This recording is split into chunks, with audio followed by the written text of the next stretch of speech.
Sorry about that. Morning, everybody. Ben and Woods, 97.3. The Fans. Get our heads right on a Monday. As you can see, I'm still struggling to. My body is devoid of any fluids after yesterday's long baseball game out at Escondido High. Game time temp of 106. God. Woo! That was it was a spicy one. But yeah, I'm still I got dry throat, the whole thing. Really been trying to hydrate, but tough. And obviously a tough weekend in San Diego sports. One of those kind of turds all around.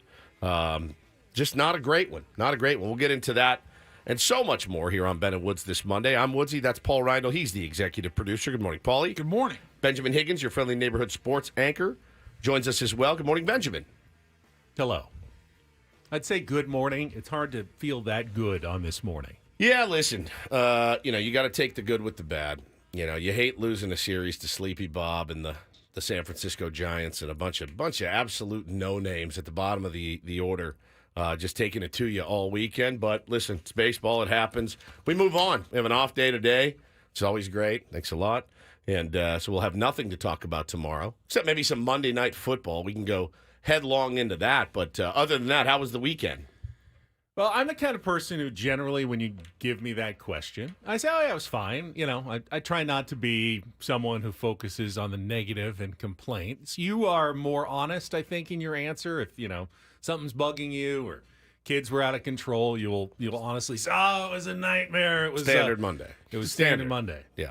But when I was kind of reviewing that as I was driving to work this morning, it really was just a really bad weekend. It was a bad one. Started on Friday afternoon when we had to take Reggie in. I took Reggie in. It was one of the saddest things I have ever done in my life. Let's talk about it at length. What happened? His dog. If you missed it, Yeah. his dog Reggie crossed over the Rainbow Bridge. Yeah. And by the way, before you tell the story, my wife said, I think that should not be exclusive to pets. Crossing over the Rainbow Bridge, I said, that's maybe the most prolific thing you've ever said. I said, when I die, I would also like to cross over the Rainbow Bridge. Why do I feel like I'll be crossing under some other bridge that goes down? With like some troll. That's like Escondido High yesterday. Welcome. Oh, no. Oh, God. What's down here? Jack Harlow down here rapping? No rainbows. No rainbows here, guys. This sucks. That's Jack Harlow, and he's rapping and acting at the same time. Oh, my God. Forever? Forever. Eternity. Hey, what's up, dog? Just kill me. Kill me. So the Rainbow Bridge was crossed. It was. It's terrible. It's a terrible feeling. It really was one of the saddest things ever. I mean, it was the vet the and worst. There's her nothing staff worse. were great, and so we went in, and I didn't know. I've never had a pet that has made it, this long. All your pets were taken to the farm. When I was I was a kid, well, they didn't even get to the farm. I think mostly living in the country as I did growing up. They were unfortunately North County. I'm gonna the give you a victims pass. of wild animals. I'm going to as give I him a was pass. growing up on this one. Yeah, Of course. we had smaller dogs, but this one, 15 years old, Reggie had a really good life, but was falling apart at the seams at this point, and it was time. And she acknowledged the vet who we've been going to for several years, said, "Oh yeah, it's definitely the time for him." And came in, and it last couple of weeks he hasn't really been eating that much, and you could just tell. But we got in, and she said, well, has he been eating? Would he like some treats? And I said, well, you can try. And she said, what we do is they can have chocolate, because dogs can't have chocolate normally because it wreaks havoc on their stomachs. But at this point, it doesn't matter. Does not matter. Brought out real chocolatey chocolate chip cookies and a Reese's peanut butter cup and salami slices, and he wolfed it down. He was so man, that makes happy. my heart warm, dude. So happy. And I was like, oh, this is so great that he gets to enjoy that. And the rest of the process went pretty fast, and I was just there petting his head, and then I got out of there pretty quickly. And were you sobbed in my car? Did you sob in there? No. I was. It was awful. It's all they're looking at you like, all right, relax. We do this 20 times a day, but it's it's a member of your family, dude. Member of your family. It's very, very hard. It's hard to wrap your head around that. You I have to go in there and hold this little paw, and while this guy goes away. But the thing about pets is you gave him a great great life, much better than most. So that's the thing that makes me feel always a little bit better at the end. It's tough though. Are you getting upset right now? He's getting upset right now. Yeah. See? I mean, listen, this is my fault. I shouldn't have asked you. But no, it's a tough day. It's a very, very tough day, Benny. Sorry that you had to go through that. It's never, ever, No, ever. it was okay. It was good. Sorry, pal. It's all right. Need a moment? Just a second. Take a moment. Thanks.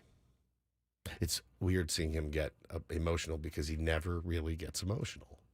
Yeah, it's only happened like Once. And now I'm emotional. And now we all cry together on a Monday.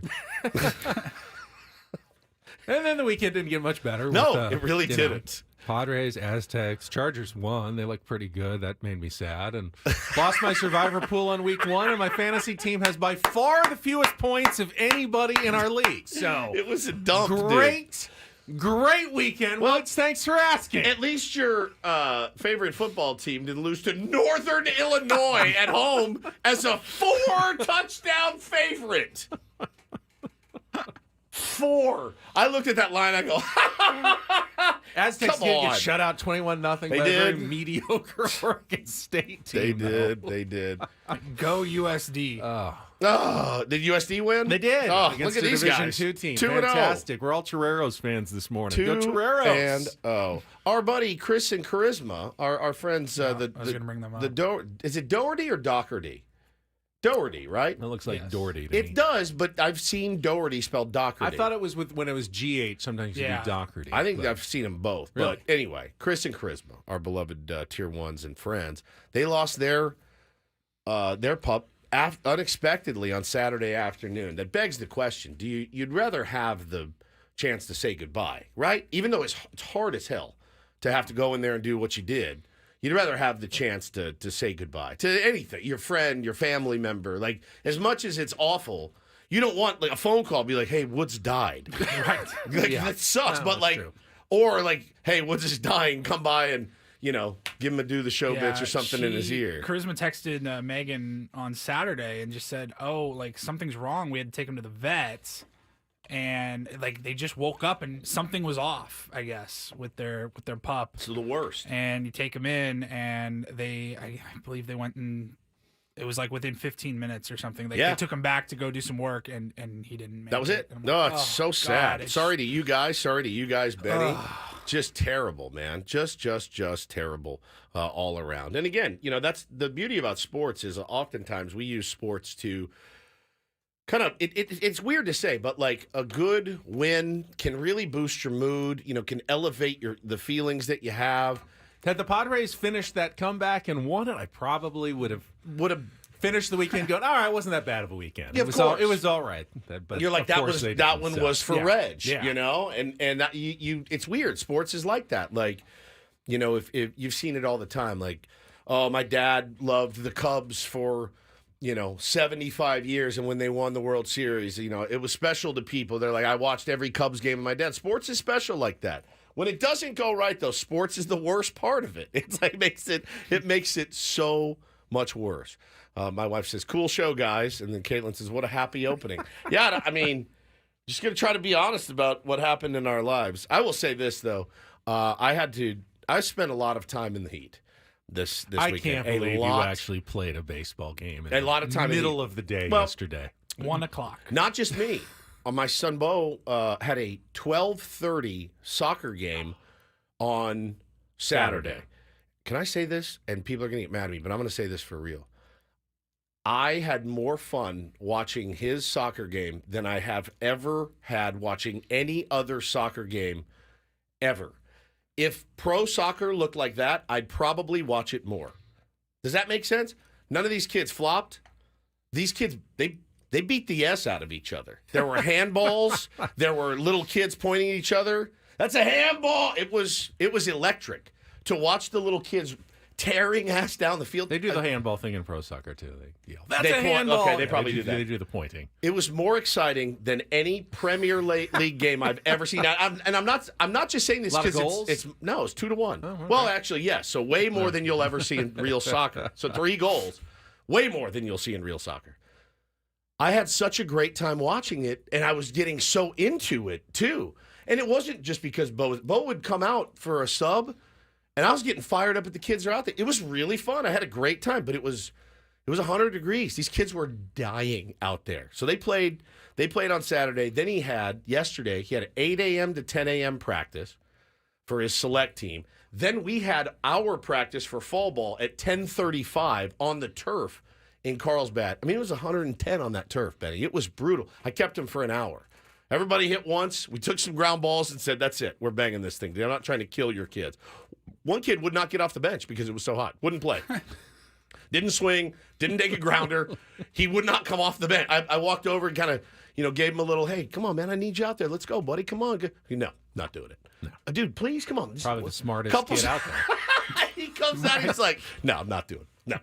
I was like, all right, well, see you later, and just walk away. It was excruciating. And then drive to Escondido. Paulie and I had a Tier 1 game. It was murder. I mean, it was just murder. I couldn't believe how hot it actually was. But we made it through, got the dub, so that made me feel a little bit better. But other than that, man, all my sports teams lost. I mean, it was a real crap scene in the San Diego sports world this weekend. We got a lot to talk about, that's for sure, including some more Padres news and what they're going to do at the shortstop position, perhaps for the, foreseeable future. Things not going quite as smoothly with the comeback of Ha-Sung Kim as we were hoping, expecting maybe, and now the powers that be, Mike Schilt, A.J. Preller, have a decision to make about what they're going to do going forward. So we will talk about all of that coming up. We'll set the menu for the show coming up next. Chris B says, what about the Wave match on Sunday? Did they end up winning? No, that was 4-1. So if you like goals, you saw a lot of them against the Wave. So Alex Morgan they lost 2. Had a chance at a goal in her last match. Got her penalty kick stopped. It was stopped. a penalty kick, She had penalty kick, right? No goals all season. Didn't get a single one. Had a chance before she was subbed out after the 13th minute. Didn't go in. I don't want to play the. In the big picture, it doesn't matter. It doesn't matter. It was still a great moment and a great scene. But could something have gone right and magically? No, not this weekend. I don't want to be typical San Diego. But when these weekends happen, it's hard not to get in that space. So we're going to do our best today to make you laugh. Try to get out of that space. I would like to tell you how my weekend started. Oh, next. Good. All right, we'll do that try next. to break it up a little bit. All right. Because this was the most depressing open I think we've had in years. But I do want to thank everybody for all the love in the chat and everybody who tweeted me on Friday after Reggie passed. It was very much appreciated. I saw all of them, and thank you very much for all of that. And we are getting started right after this. Check of traffic with Kelly Danick on San Diego's #1 sports station, 97.3 The Fan.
We've laughed. We've cried. We're only 20 minutes into the week. We've loved. Where do we go from here? Paulie said he had a interesting start to his weekend. Yeah, you don't remember? I don't know. I was too self-consumed, I guess, with my own grief, apparently. Yeah, well, that's why I waited. I haven't heard this yet. I wanted to wait a segment after you broke down in the first segment. It just didn't feel right. Yeah, but... that actually would have been a really good time to pile on, I think. No, when Thursday, Friday, you kind of saw the weather forecast. You're like, we're in for a hot one this weekend. It's probably gonna suck. But it was about 10:15 on Friday morning when I just wanted to get home, start my weekend, and as has happened, I don't know, 50 times over the years, one of you, mostly this guy, Ben. Now I know where you're going.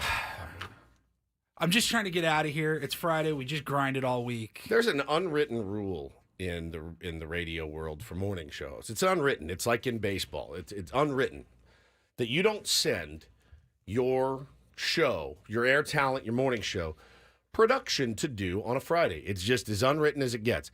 That has never filtered into Odyssey San Diego. It's when we get the most production work to do. I did okay on the production. It was actually our short promo. It was just the really, 15-second promo. The one that I let you leave. I was going to handle you had it. production. But then I was tired. It was Friday. You were on your way to the vet. Yeah, and I was not in a great headspace. No, it's a 15-second promo. All I need is 7 to 8 seconds of content. 7 seconds. And it took Ben, I got it edited down to 1 minute. You're kidding. Meaning it took about 7 or 8 minutes. 7 or 8 minutes? Check, 1, 2, 3. It was testing. 1, 2, 1, 2, 3.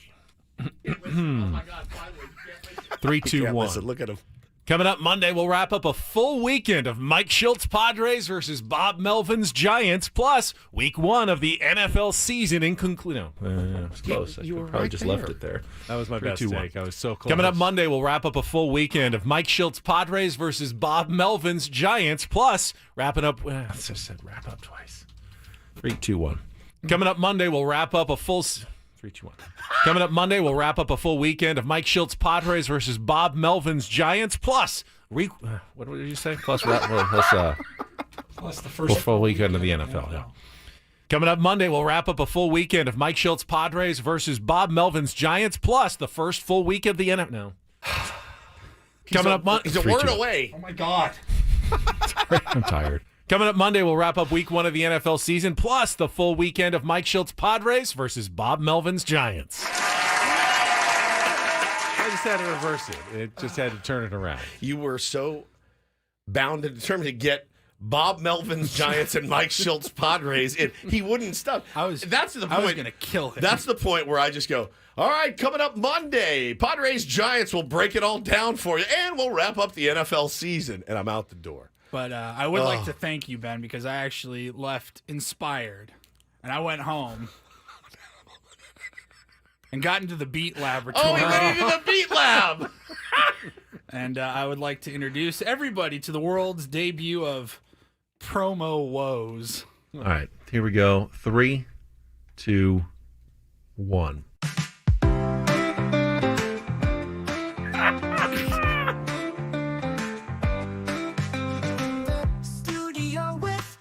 Hey, it's Ben Higgins. Make a promo again. Coming up Monday. Starts with the countdown from 3. 3, 2, 1. But it's harder than it seems to be. Paul, we're going to be here for hours. 3, 2, 1, let's go. Hey, good morning. But he's not on intro. Hey, it's Ben. Stumbles on every word. Wow. Man, this is just absurd.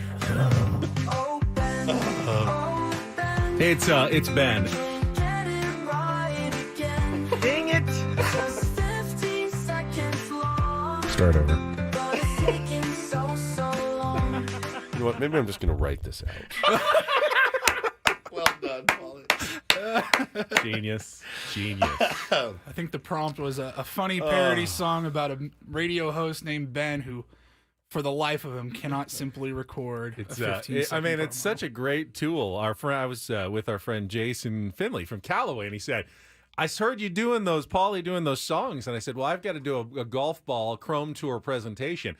I'm gonna have them write a country song for me and make it about golf balls, and they did. 100%. He said it was perfect. It was great. That's fantastic. People helping people. That's what we do here on Ben & Woods. Great job, fantastic, Paulie. That was Paulie. awesome. Now that was more than just AI, though. Paulie had to go. Yeah, into you the put beat the lab clips and in. Yeah, put some work into that. That was entertaining. fantastic work. All right, here's the menu for the program today. Start with our Padres wrap-up, beginning with yesterday's 7-6 Grit Squad. Almost got there, lost to the San Francisco Giants. A game, honestly, I've seen good pitchers come out and have bad games. I've seen bad pitchers come out and have good games. I've seen mixed results from just about every pitcher ever. I don't know that I've ever seen a performance on any level like the one from Joe Musgrove yesterday. Yeah, same. We had it on in the dugout yesterday. I went, what just happened? What in the world just happened?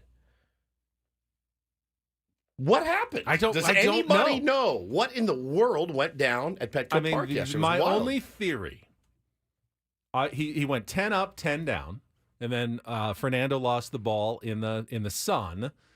My only theory was that with a runner on and having to, have a runner out on second base, maybe, they could see into the signs or they could see something that he was tipping. Because they were on everything. Just changed his mechanics slightly with a runner on base. But that doesn't explain after the home run. He went back to, no one on base, and they still continued to pound him for just 7 straight batters. What, they get 7 hits in a row? I think it was 7 in a row. 7 straight hits. After he had looked as dominant, really, as any pitcher had looked all season long for 10 straight batters. No six strikeouts. Yeah. I didn't understand it. I don't think Joe did really either. I don't think the Padres did. I don't think there's anything Mike Schilt could have done about it. You don't get a reliever hot and ready after your starter goes 10 up, 10 down, and looks as good as he has in years, essentially. So ridiculous, And man. by the time, it was 5 minutes, and it was 6-0. And the game was, you thought, over. The Padres did make it a game. We will talk about it, get all the highlights in our Padres wrap-up coming up in our next segment. Just so you know, you're not alone. Joe Musgrove said, I've never had that or seen it. To me or anybody else, that guy's been in a lot of baseball games. Yeah, so. that was crazy yesterday. Obviously, it was a big weekend in football with the full NCAA and NFL schedule. We'll talk about some of the big stories, including Tyreek Hill yesterday in the Miami Dolphins game and what happened to him before the game. Take on Woods comes your way at 7:10, a chance to qualify. We had 3 qualifiers last week in Take on Woods, a rare full week of everybody getting into our 3 drawing ties, for Las Vegas. Vegas. No big deal. 2 ties and a win, I think. 2 ties and a win. Don't do this at 7:20. We'll talk about the rest of the Padres weekend and the wild card race. I don't want to say uncomfortably close, but certainly not as comfortable as you'd like it to be if you're a Padres fan. There's certainly a path to not making the playoffs here at this point for your San Diego Padres, and we'll discuss that as well. Second half of the program, have in-season Sammy. Sam Levitt will be with us. Padres down to 92.4. Uh-oh. That's not a good radio station. No. 92.4. I have no idea who they are. Well, they're all odd, so there's no even radio there is no station. 92.4. They're all odd. But Sam Levitt will be with us. Reindl Report. We'll talk about Alex Morgan's day yesterday at Snapdragon Stadium. Was not a good sports weekend, as we already established. If you're a San Diego sports fan, wasn't a lot to cheer about. Let's talk sunglasses next, too. I've seen some people in the chat wondering about Fernando, and I think, there's a conversation. There's a conversation to be had. Yeah, for sure. So we'll get to all of that. We'll start with our Padres wrap-up. It is coming up next. Thank you for joining us. It's Ben and Woods on a Monday morning on San Diego's #1 sports station, 97.3 The Fan. 3, 2, 1.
Everyone's wondering, why was Fernando Tatis Jr. not wearing sunglasses in that game yesterday?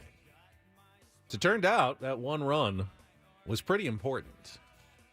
Well, every run was important in a one-run game yesterday as the Padres lose 7-6 to the San Francisco Giants. Just their second series loss since the All-Star break. That's crazy. Which is great. That's it's great. fantastic. 100%. It's going to happen every once in a while, for sure. It's just magnified, obviously, when you're in a playoff chase and the teams around you tend to keep winning. The Diamondbacks did lose 2 of 3 to the Houston Astros. Yep, but who we also have to play very soon, and they Are look coming up. absolutely ridiculous. They have been playing very well and trying to put away the Seattle Mariners, who are the next opponent for the San Diego Padres tomorrow and Wednesday up in Seattle. First, though, we got to wrap up the series against the Giants. We will get to yesterday's highlights and lowlights in our Padres wrap-up right after this check of traffic on 97.3 The Fan. From the 97.3 The Fan Traffic Center, here's Kelly Danick. Traffic is sponsored by Valvoline Instant Drive-Thru Oil Change, your trusted instant drive-thru oil change. Looking pretty good on our roads, guys. Crash clearing on southbound side of the 15 near Deer Springs Road. It's over the right shoulder, fortunately not really causing any slowing.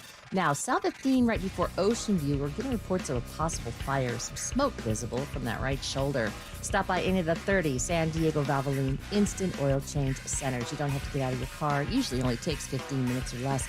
Plus, get a free courtesy check of your tires and battery. Visit SoCalOilChange.com for directions and discounts. SoCalOilChange.com. I'm Kelly Danick with Ben & Woods, San Diego's #1 sports station, 97.3 The Fan.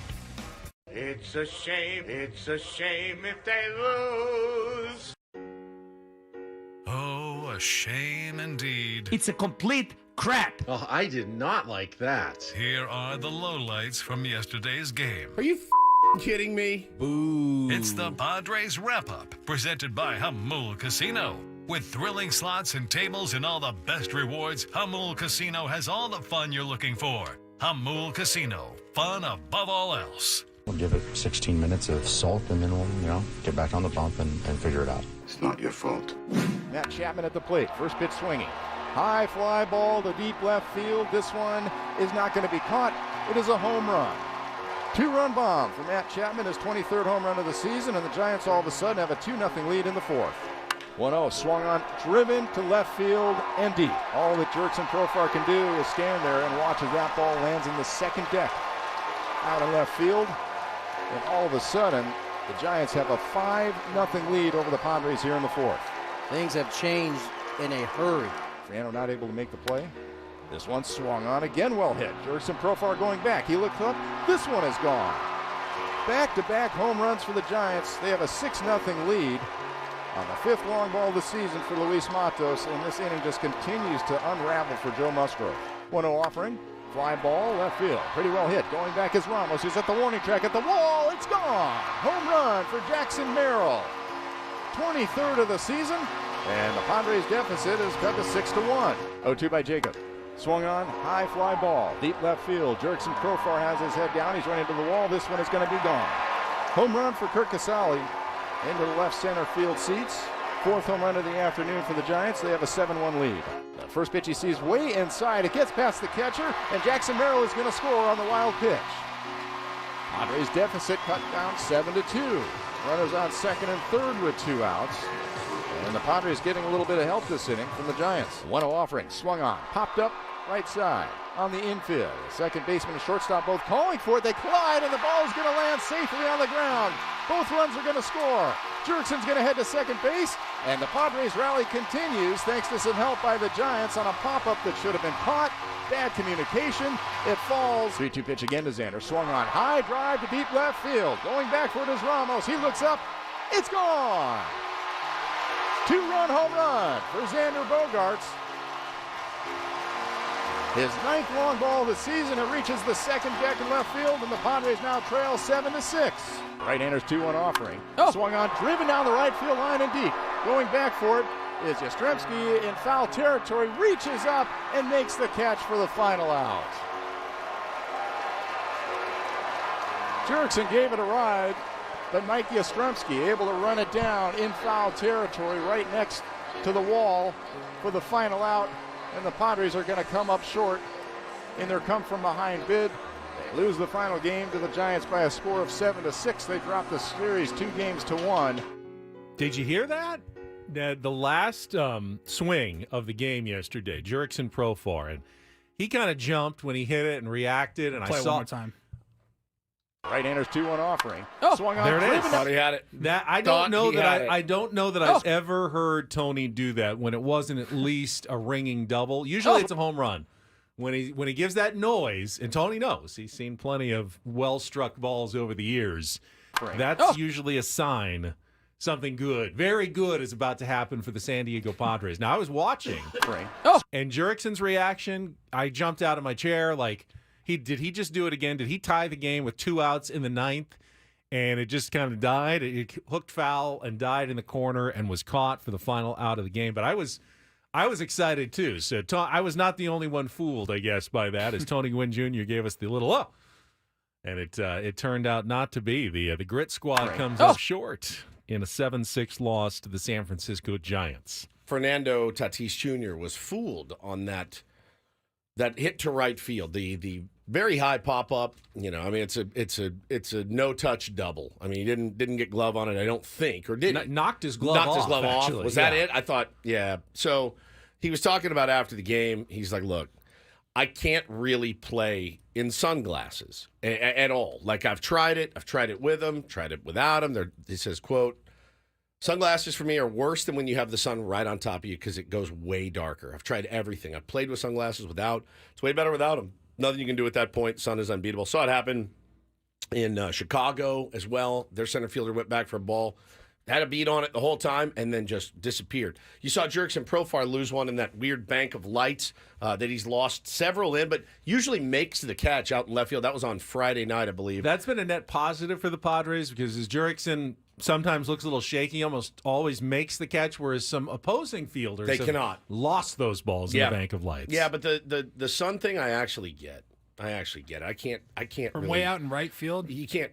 I get it. The high sun, it's one of those things, man. If you can pick it up off the bat, then you got to use your hand or your glove, and it's just. I bet you if he's playing shortstop, he's probably wearing sunglasses. Yeah, potentially. I think it's being that far away from the plate, seeing the ball off the bat. You want to make sure you can see it as best as you possibly can. I don't know how they catch 50% of the balls with all the people in the stands and everything else. I mean, it's maddening to think about. It's fairly easy in an empty stadium to catch one like that with the blue seats in the background, all the people. But no, he booted it, man. He booted it. And yeah, I mean, Joe Musgrove at that point, as soon as he booted that, next pitch, home run. That was you're like, what in the world? That was going to be 11 up, 11 down. Yeah. He retired the first 10 in order. And that'll mess with you. 6 strikeouts. That'll mess with you. And that pitch was the first pitch of the at-bat. It was dropped for the double.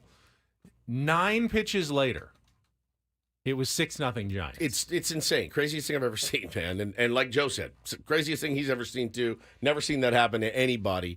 It is very weird. It's happened a couple times recently where the starting pitcher looks really, really dialed in. And it's happened to Cease. It's happened to Joe now. They're very, very dialed in, pounding the zone. Everything's spinning. They're putting it where they want. And then all of a sudden, it goes away. Cease goes the other way sometimes. He looks like terrible. And then all of a sudden, unhittable the last 2 or 3 innings of his start. Tough, where was this earlier in the game? Tough. But it sucked. What happened to Joe yesterday was as dramatic as I've ever seen, going from completely locked in to just can't get an out. I mean, it was not a good pitch to Matt Chapman. No. That was a fastball right down the middle. It was a clear mistake. Some of them were good pitches. I mean, he had a sweeper that was right on the outside corner that somehow was hit for a home run. On one of those, the singles weren't necessarily hard hit. It was some bad luck, some bad pitches, and it just all combined to let that game get away. Padres did come back. I think one of the frustrating elements, and I don't want to belabor Alec Jacob. He did a good job. You're going to take 2 2/3 innings, 1 earned run from your last guy in the bullpen who's trying to save the rest of your pen every single time, but the 1 run kind of hurt. That was a big one. Backup catcher who has not hit a home run all season long, and Kurt Casale, that ended up being the winning run of the game, the 7th run that the Giants would need to hold off the late Padres comeback, which they continue to fight. It's not just the fight. At this point, that's expected. they get results every single time, too. And that's why, ultimately, well, yes, I'm nervous because I'm a Padres fan and the race is very close, and someone's not going to make the playoffs out of the Padres, the Diamondbacks, the Braves, and the Mets. And all four teams probably feel like, yeah, we deserve to make the playoffs the way that we've played. But one of them is not going to be there. Maybe someone collapses the last 3 weeks. I doubt it. I bet they're all going to play pretty well, and in the end, someone's going to win 90 games, and they're going to be home. And that's going to be rough for that team and their fan base. But ultimately, I still don't see any glaring concerns for your San Diego Padres. Just the one that is probably going to be the topic du jour Right. today is probably the shortstop scene. I will say this. Bill makes a great point. He said, weird S starting to happen, and it started with that grand slam off Suarez. Yeah, man, you're a strike away from winning a ball game to sweep a series, and a 9-hole hitter sticks his bat out, takes a 101.9 mile an hour fastball, outer half, and knocks it out of the ballpark. And okay, that was a bit jarring. They came back, played great in their next game on Friday night. Just spectacular win. Everything went right.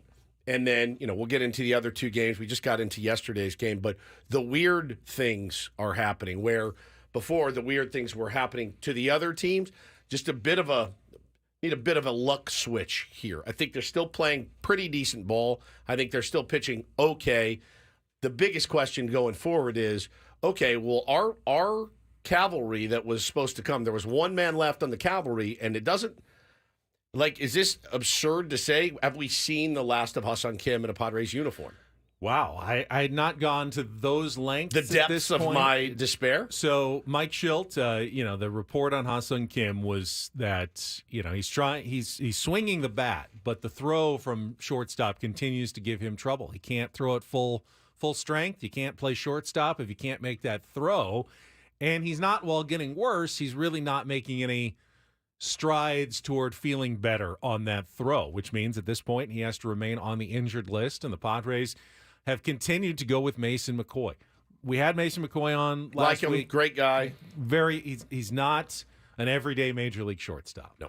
And the Padres now have to make a tough decision about what they're going to do going forward. If they were 6 or 7 games up in the wild card race, fine. If they're the Dodgers, they're good. You're throw playing Mason McCoy out there. Yeah. Just keep working on Ha-Seong Kim. But at this point, as the games become very critical toward making sure you make the playoffs, it becomes less and less tenable to play Mason McCoy every day. I don't think playing Tyler Wade there is an answer either. He's on my list. Which means you have to move one of your myriad shortstops who are playing other positions back to shortstop temporarily.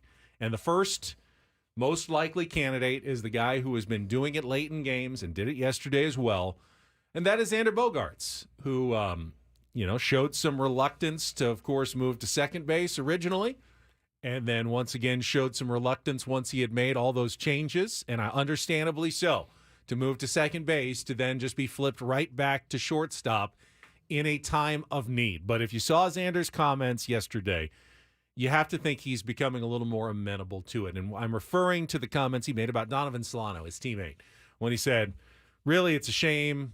I'm paraphrasing here. It just sucks him not playing. Not playing, yes. That it's a shame that Donovan with his bat can't get into the lineup. Well, the one way Donovan Solano could get into the lineup every day would be by playing first base, having Jake Cronenworth play second, Xander Bogaerts at short, Luis Ariz is designated hitter, and Mason McCoy is not on the bench, or is on the bench or not on the team, whatever it is.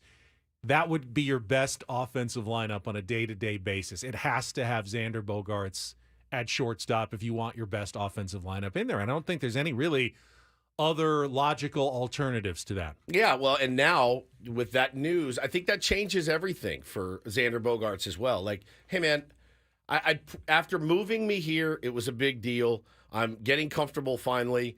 Now you want to move me back for what? What are we talking, 10 games? No, man, let's roll with McCoy. Let's tread water, whatever. And now when the news comes out that Kimmy is potentially not coming back, and he's, a free agent after this year, Benny, it could be the last we see of him. Now, somebody made the point on Twitter, I think you tell Xander, all right, you're our shortstop in 2025 as well. Go. Start now. You know what I mean? I wonder if that does anything for him and just says, hey, Go now. I need you to. We're sorry, but we need you to embrace it. Do we want to win a World Series or not? Go out there and get it. We're going to give it to you next year because you got Leo coming up through the system. I would just tell him, you're here until DeVries gets here. So it could be 3 years, could be 4 years, could be 5. Or go to first. I don't know that you can promise that, though.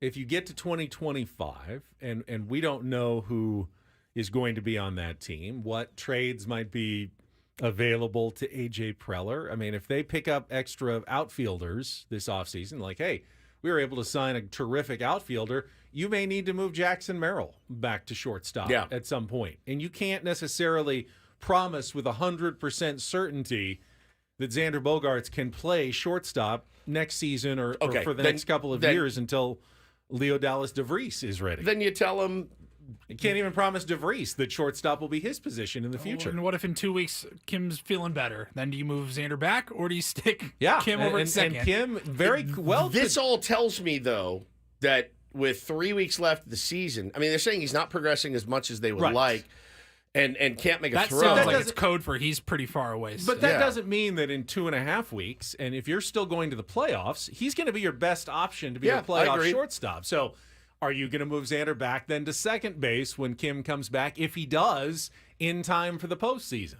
Yeah, and I don't want promise this him next year if you can't even promise him the rest of this year. I don't want this to. This doesn't. I'm not mad at Xander Bogaerts. It's not his fault. You signed him as a $280 million shortstop. You moved him off of shortstop after a year. He was visibly. I mean, again, that's what he came up playing. That's what he knows how to play. Feels like he can still play there, and you moved him to second, and now you want to move him back? Yeah, I mean, I kind of understand where he's coming from, but I'm also of the mindset that he's finally of the mindset of like, all right, whatever we need to do, just do it, you know? And again, like, Xander, let's go try to win a World Series here. Now, you did sign Nick Ahmed, who's like, at this point, the rental car that no one's taken good care of and just gets, passed around and trashed and then turned back in at the end of, however long that you've rented him for. But you could go with a more experienced major league commodity there temporarily at shortstop instead of Mason McCoy. I just don't know that that's going to be much of an upgrade. I mean, he can pick it. That's for sure. The good dude's got a ridiculous glove. So can Mason McCoy. Defensively, that has not been the issue. That's true. Ahmed has been in big games. He has played in big games. Mason but can McCoy, he hit in big games? Can he hit better than Mason McCoy? I trust Mason McCoy defensively. The question is whether he can do anything at all offensively. Yeah. And if he can, then he would be an upgrade over Mason McCoy. Yeah. Whose at-bats have looked lost the last week. He had a good first, 5-6 games? Yeah. Getting on Since base. that, he's he's bunted or he's, Since that, he's looked lost at the plate. Hitting in double play. Strikeout, double play, strikeout, double play. I mean, I understand where everyone's coming from. And I think my general personality is one of whatever it takes to win a World Series, that's what these guys should be doing. But it's not like I don't see their point. And I listen, is Xander Bogaerts really, is he that great of a shortstop anymore? You know what I'm saying? He's better, and he's better offensively. Is Donovan Solano a good first baseman? This is just where you're at with the injuries of this team. So this isn't some, we're going to explode once this happened. No, I'm still nervous about that. Are you guys not? I mean, I absolutely am nervous about Solano at first and Xander at short. Couple of scintillating games yesterday in Week 1 of the NFL. We'll get to that. Take on Woods coming up next here on The Fan.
Whatever magic sauce the NFL has for their product, they do come up with entertaining games. Even in week one, there's a bunch of good games yesterday, including Sunday Night Football that went to overtime, the Rams and the Lions. Who were you pulling for in that game, Woods? Lions. You were pulling for Dan Campbell's. I know you do. I love Dan Campbell, and you know what? Jared Goff is a guy that's really grown on me the last few years. He kind of took that trade, and everyone, kind of ranked him out a little bit for getting traded to the Lions, and he's really been a big part of their resurgence. I like them. I like what. Did you watch the Dan Campbell commercial? I Applebee's? I didn't see it, but I like hiding your face. He takes the order, and he's like, hi, is that we'll him? He goes, no, you got to talk like this. Cover your mouth. Why did I think, is Peyton Manning in one of those two?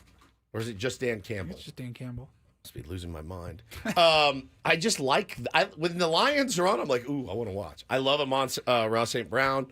I like a bunch of their players. How about David Montgomery in overtime? Beast.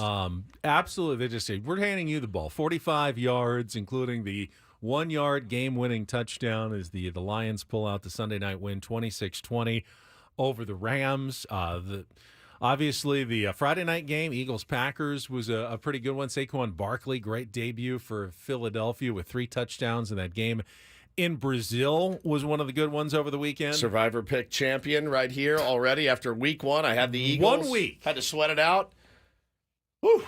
I know it's sour grapes, but it does. I feel like Survivor pool shouldn't start until like week 3. Yeah. We have an idea of whether a team is good or not. That's what losers say. That's what I I said last year when I lost. I'm not bringing that to the table because I mean, he hates to lose so much. I tweeted that before he hates it to even lose to started. you. He hates to lose to me. I tweeted that well before. I think the Bengals game was tied when I tweeted that, but I just it's such a guessing game. I always just go with probably the biggest home favorite of week 1. So if you missed it, we did it last year. We brought it back this year. We did just an internal show. There's like survival pool. us. 5 of us. It's us 3. It's our boss Adam and our boss's boss Michael. And once the picks are locked, you still can't see who everybody else picked. Correct. Until the games have kicked off. Correct. So we knew on Friday night that Woods had picked the Eagles. Yep.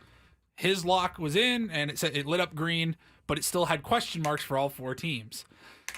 Sunday morning, after kickoff, I go and look. The rest of us all picked the Bengals. Yep.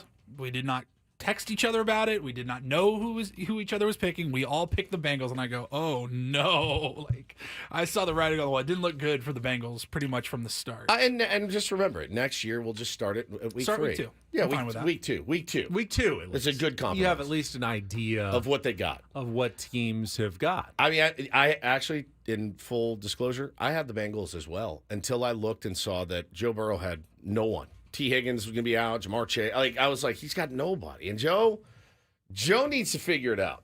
If Joe wants to be one of the elite. Against the Patriots. I kept hearing from everybody how bad the Patriots were going to be. Yeah, but they got that running back, They're man. on the road. But yeah, honestly, I thought Jacoby Brissett was fine. Didn't look that bad. Yeah. Serviceable at quarterback. I missed a ton Gerard of it. Mayo with a win in his very first game. I missed a ton of it. Left house at 7:30 a.m., got home at 5, and was at 3 different baseball fields. So I listened to a little bit on the radio, saw some of the highlights, watched some of the Lions game last night. I did not get the full NFL experience yesterday by any stretch. Bills-Cardinals game was good. Buffalo rallies. Josh Allen, to me, still has some flaws. Sure. But, man, if you're trying to tackle him around the end zone, he's going to find a way to get in. I got as a quarterback. I'm getting heckled in the chat. People are saying, "How about them fighting Irish Woods?" Yeah. Listen, you notice.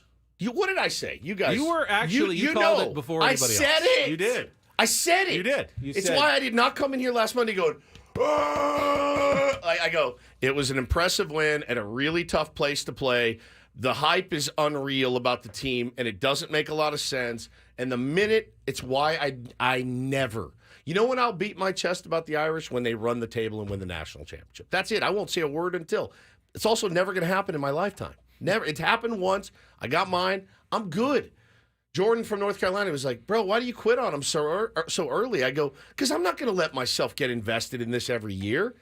I'm not. Next Saturday when the game's on, I'll be like, I'm sure we'll be at Alcatraz. You think I'm going to care about missing the Irish game now? No. I could not care less.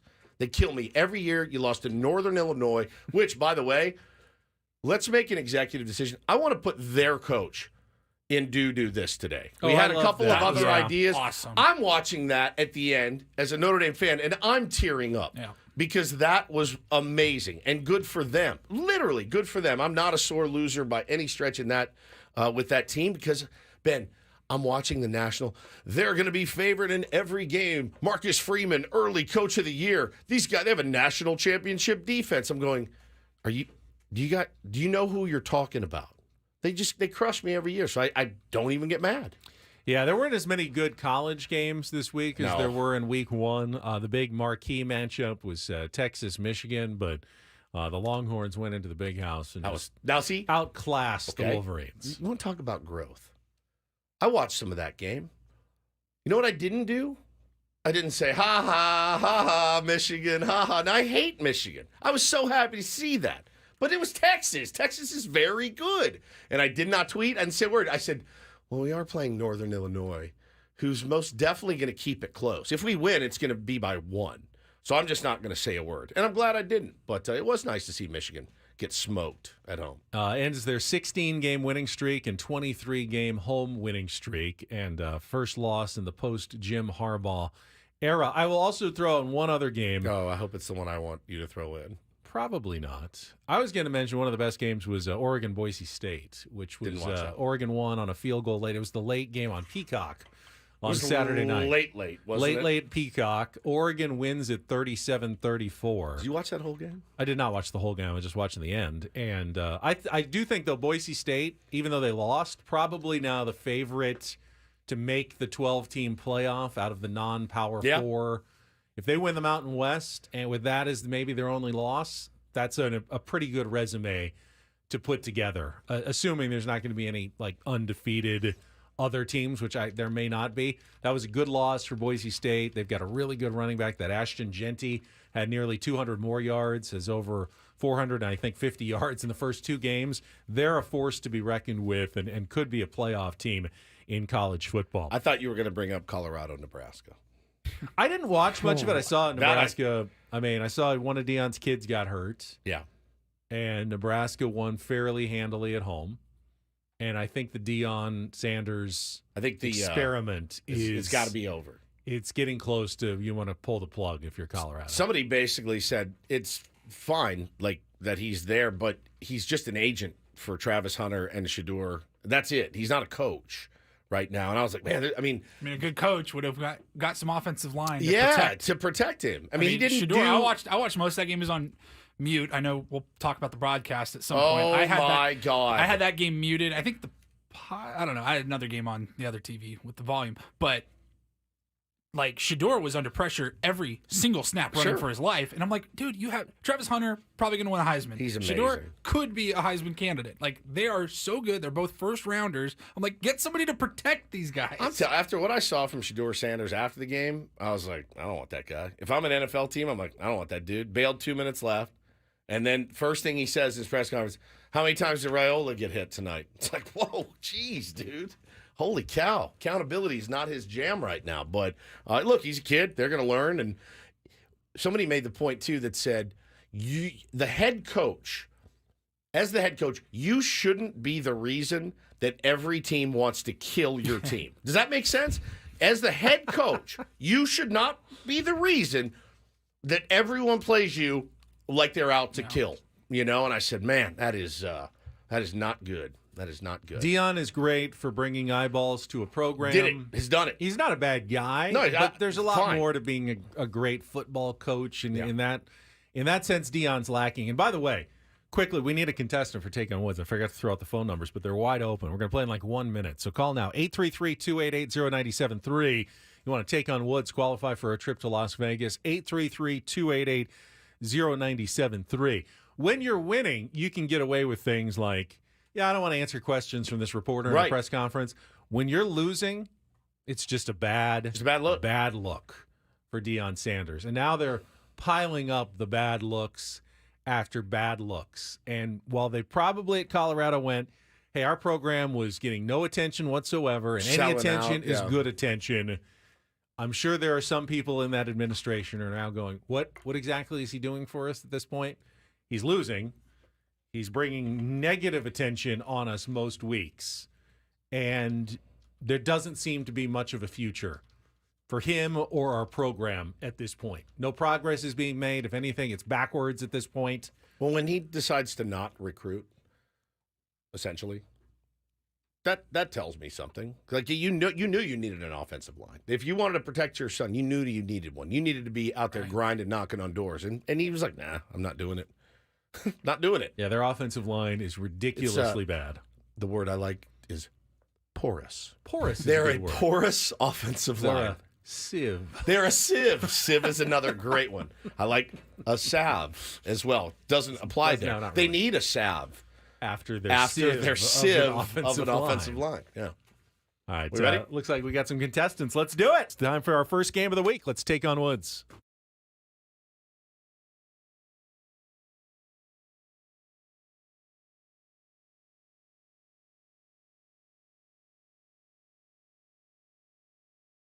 All right, let's meet our first contestant of the week. I'm just going with line 1. Caller, who's this? This is where you talk if you're on the phone right now. Hello. That's you. Hello. Yes. Oh, okay, yeah, that's Mario. Mario. Congratulations. Mario, what are you up to this morning? I'm just finishing up. I had a birthday party this weekend. Nice. All right. Your birthday or someone else's? Mine. All right. Happy Well, birthday. hopefully we can add to your present list by qualifying you for a trip to Las Vegas, 2 nights at the Wynn or Encore, fancy, and 2 tickets to see Awakening at the Wynn Las Vegas, dazzling audiences with soaring aerialists, bounding acrobats, and high-energy choreography. Get your tickets now at awakening.com. Take on Woods is brought to you by Valvoline Instant Oil Change. It only takes 15 minutes. You don't have to get out of your car. For directions and discounts, go to SoCalOilChange.com. That's SoCalOilChange.com. Here's how our game works. Mario, you're going to get 5 questions of musical trivia. Then Woods will get the same 5 questions. If you beat or tie him, we'll put you into the drawing for the trip to Las Vegas. And just to give you a little advantage, we'll let you pick the category and keep Woods in the dark. So here are your choices. Little Shop of Horrors, 5 song titles or musical artists beginning with the word little. At the Car Wash, different types of cars in each song title. And now our new category is called an iffy category, 5 song titles that begin with the word if. So Little Shop of Horrors, At the Car Wash, or an iffy category. Mario? At the car wash. At the Car Wash. All right, this is another category actually submitted by Tier 1 Paul. He did one another week ago. Not our Paul, but a different Paul. It's not that easy to come up with hundreds of these, so I do appreciate Paul's work on my behalf. All of today's answers are song titles that reference a type of automobile in the title. You'll have 60 seconds. If you don't know one, you can say pass. We'll come back to it if there's time left on the clock. First question is our 2-second song, Mario. Paulie's going to play a little music. Listen carefully, then give me the title with that kind of car and the artist to score that point. Are you ready to play? Yes. All right, let's do it. 60 seconds on the clock. In the category At the Car Wash, Mario, your time begins when Paul plays the music. Good luck. Let's take on Woods. Lowrider. By? War. Correct. Which Bruce Springsteen 1984 hit shares a title with the type of car top sellers of Mary Kay Cosmetics receive as a reward for their success? Oh, gosh. Pass for now. Which title track from a 1965 Beach Boys album is about a 1932 Ford Hot Rod? Pass for now. Janis Joplin goes a cappella in which song recorded just days before her death with lyrics from a poem by Michael McClure? Pass. A classic Ford figures prominently in which 1960s hit for Wilson Pickett? Pass. Go back to which Bruce Springsteen 1984 hit shares the title with a type of car top sellers of Mary Kay Cosmetics receive as a reward for their success? Pass.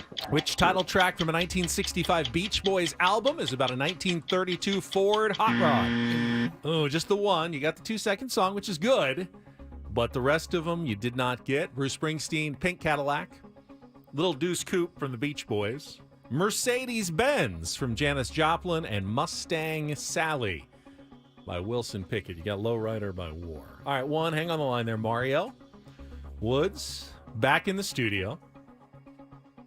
after his breathing exercises. 6 seconds in, 6 seconds out. That's right. Doesn't get the category. Let's reset everything. 60 seconds back on the clock. Woods, your time begins when Paul plays the music. Good luck. Let's take on Mario. Lowrider by War? Correct. Which Bruce Springsteen 1984 hit shares the title with the type of car top sellers of Mary Kay Cosmetics received as a reward. Pink Cadillac. Correct. Which title track from the 1965 Beach Boys album is about a 1932 Ford Hot Rod? Little Deuce Coupe? Correct. Janis Joplin goes a cappella in which song recorded just days before her death with lyrics from a poem by Michael McClure? Is it Lord, won't you buy me a Mercedes-Benz? Mercedes-Benz, correct. Mercedes-Benz. A classic Ford figures prominently in which 1960s hit for Wilson Pickett? A classic Ford. The T-Bird. No, good guess, though. Mustang Sally. Mustang But 4-1, Woods Thank takes you. it this week. A victory to start a new week of taking They Woods. make- Mario, thanks for playing. Did Ford make the T-Bird? Ford Thunderbird? Yeah, Okay, I think so. Yeah, But this that was is- Ford Mustang Sally. All right, well done. Thank you, thank you, We'll thank see you, tomorrow. thank you. We'll have another opportunity to qualify. Woods, you said you had a tease for Don't Do This. So Oh. I'll turn things over to you. Delusional Dodger fan Yeah. brain rot showed up this weekend. Delusional. Has to do with us. See this? I did. They've lost their minds. They've lost their ever-loving minds. Also, we have Colt McCoy, Ben, his audio. Oh, okay. Have you heard this? You No, haven't I've heard not. this. I've been looking forward to it. That's one way to put it. You're the one that's looking forward to Colt McCoy calling a football game. Play that for you next. Holy cow, man. After a check of traffic here on 97.3 The Fan.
All right, Woods is taking the lead today in our don't and do this segment, which is fine by me. I'm going to sit here and react. Sit and react and relax.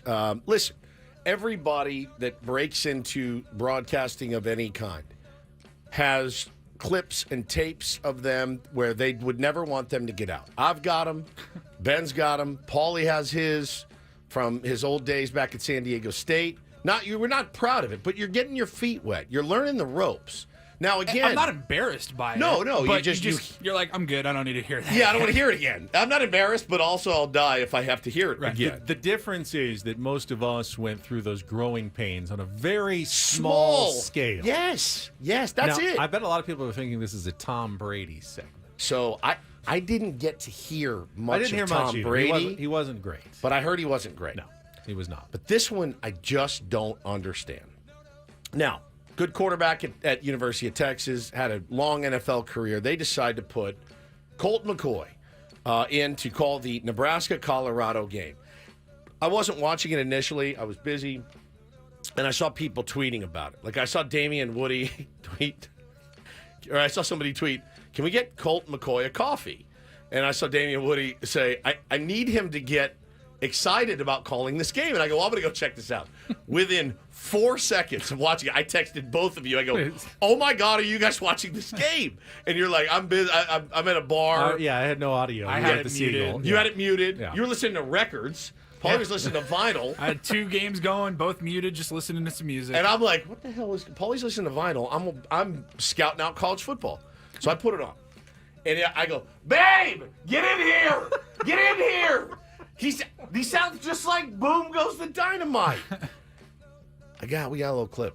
Okay. Listen to this. Huge game. The clip was titled, Colt McCoy Wants You to Watch Something. Yeah, watch number 24 right here. And then I want you to watch Nash Hutmaker. And here, I want you to watch number 44. I just want you to watch number 42, Mekhi Bayer. Yeah, watch these linebackers. Yeah. Watch 92 right here, Anquan Barnes. I just want you to watch the push of this whole unit right here. The whole game was like that. Yeah. There's a pass down and how he caught it. Yes, he did. Yeah. It was. I can't listen. I felt so bad for him. I really did. I felt bad for him because he's drowning. And if he was dumb enough. The man just retired like 3 weeks ago, and he's launched into a booth for a He really does. Primetime game. He really does sound like the Boom the Dynamite. Boom Goes the Dynamite. He sounds like identical. Yeah, here he is. He's got that kind of the high pitched voice. But I thought, yeah, man, throw him in. Throw him on some low level game. Let him get his feet under him. It was bad, and I hope he wasn't. I hope he was smart enough to not go to social media. Because that's when you're making, you're doing a big game. Oh, check this at half. See how I'm doing. I mean, you're done. You're switching to Ball State men's tennis. That's him. It seems last week it seems every week that you have a player. It actually makes me happy. And Boom Goes the Dynamite. Because there have been some guys who have instantly been good. Those guys drive you nuts, Tony too. Romo was pretty much good right away. Greg Olson, who Tom Brady replaced, was much better than Tom Brady. Any question about it that Greg Olson debuted and he was already well above the level Tom Brady is at now, which is a bit of a problem for Fox, that now they've clearly put a worse guy in the booth for the guy that they had who was doing a really nice job of it.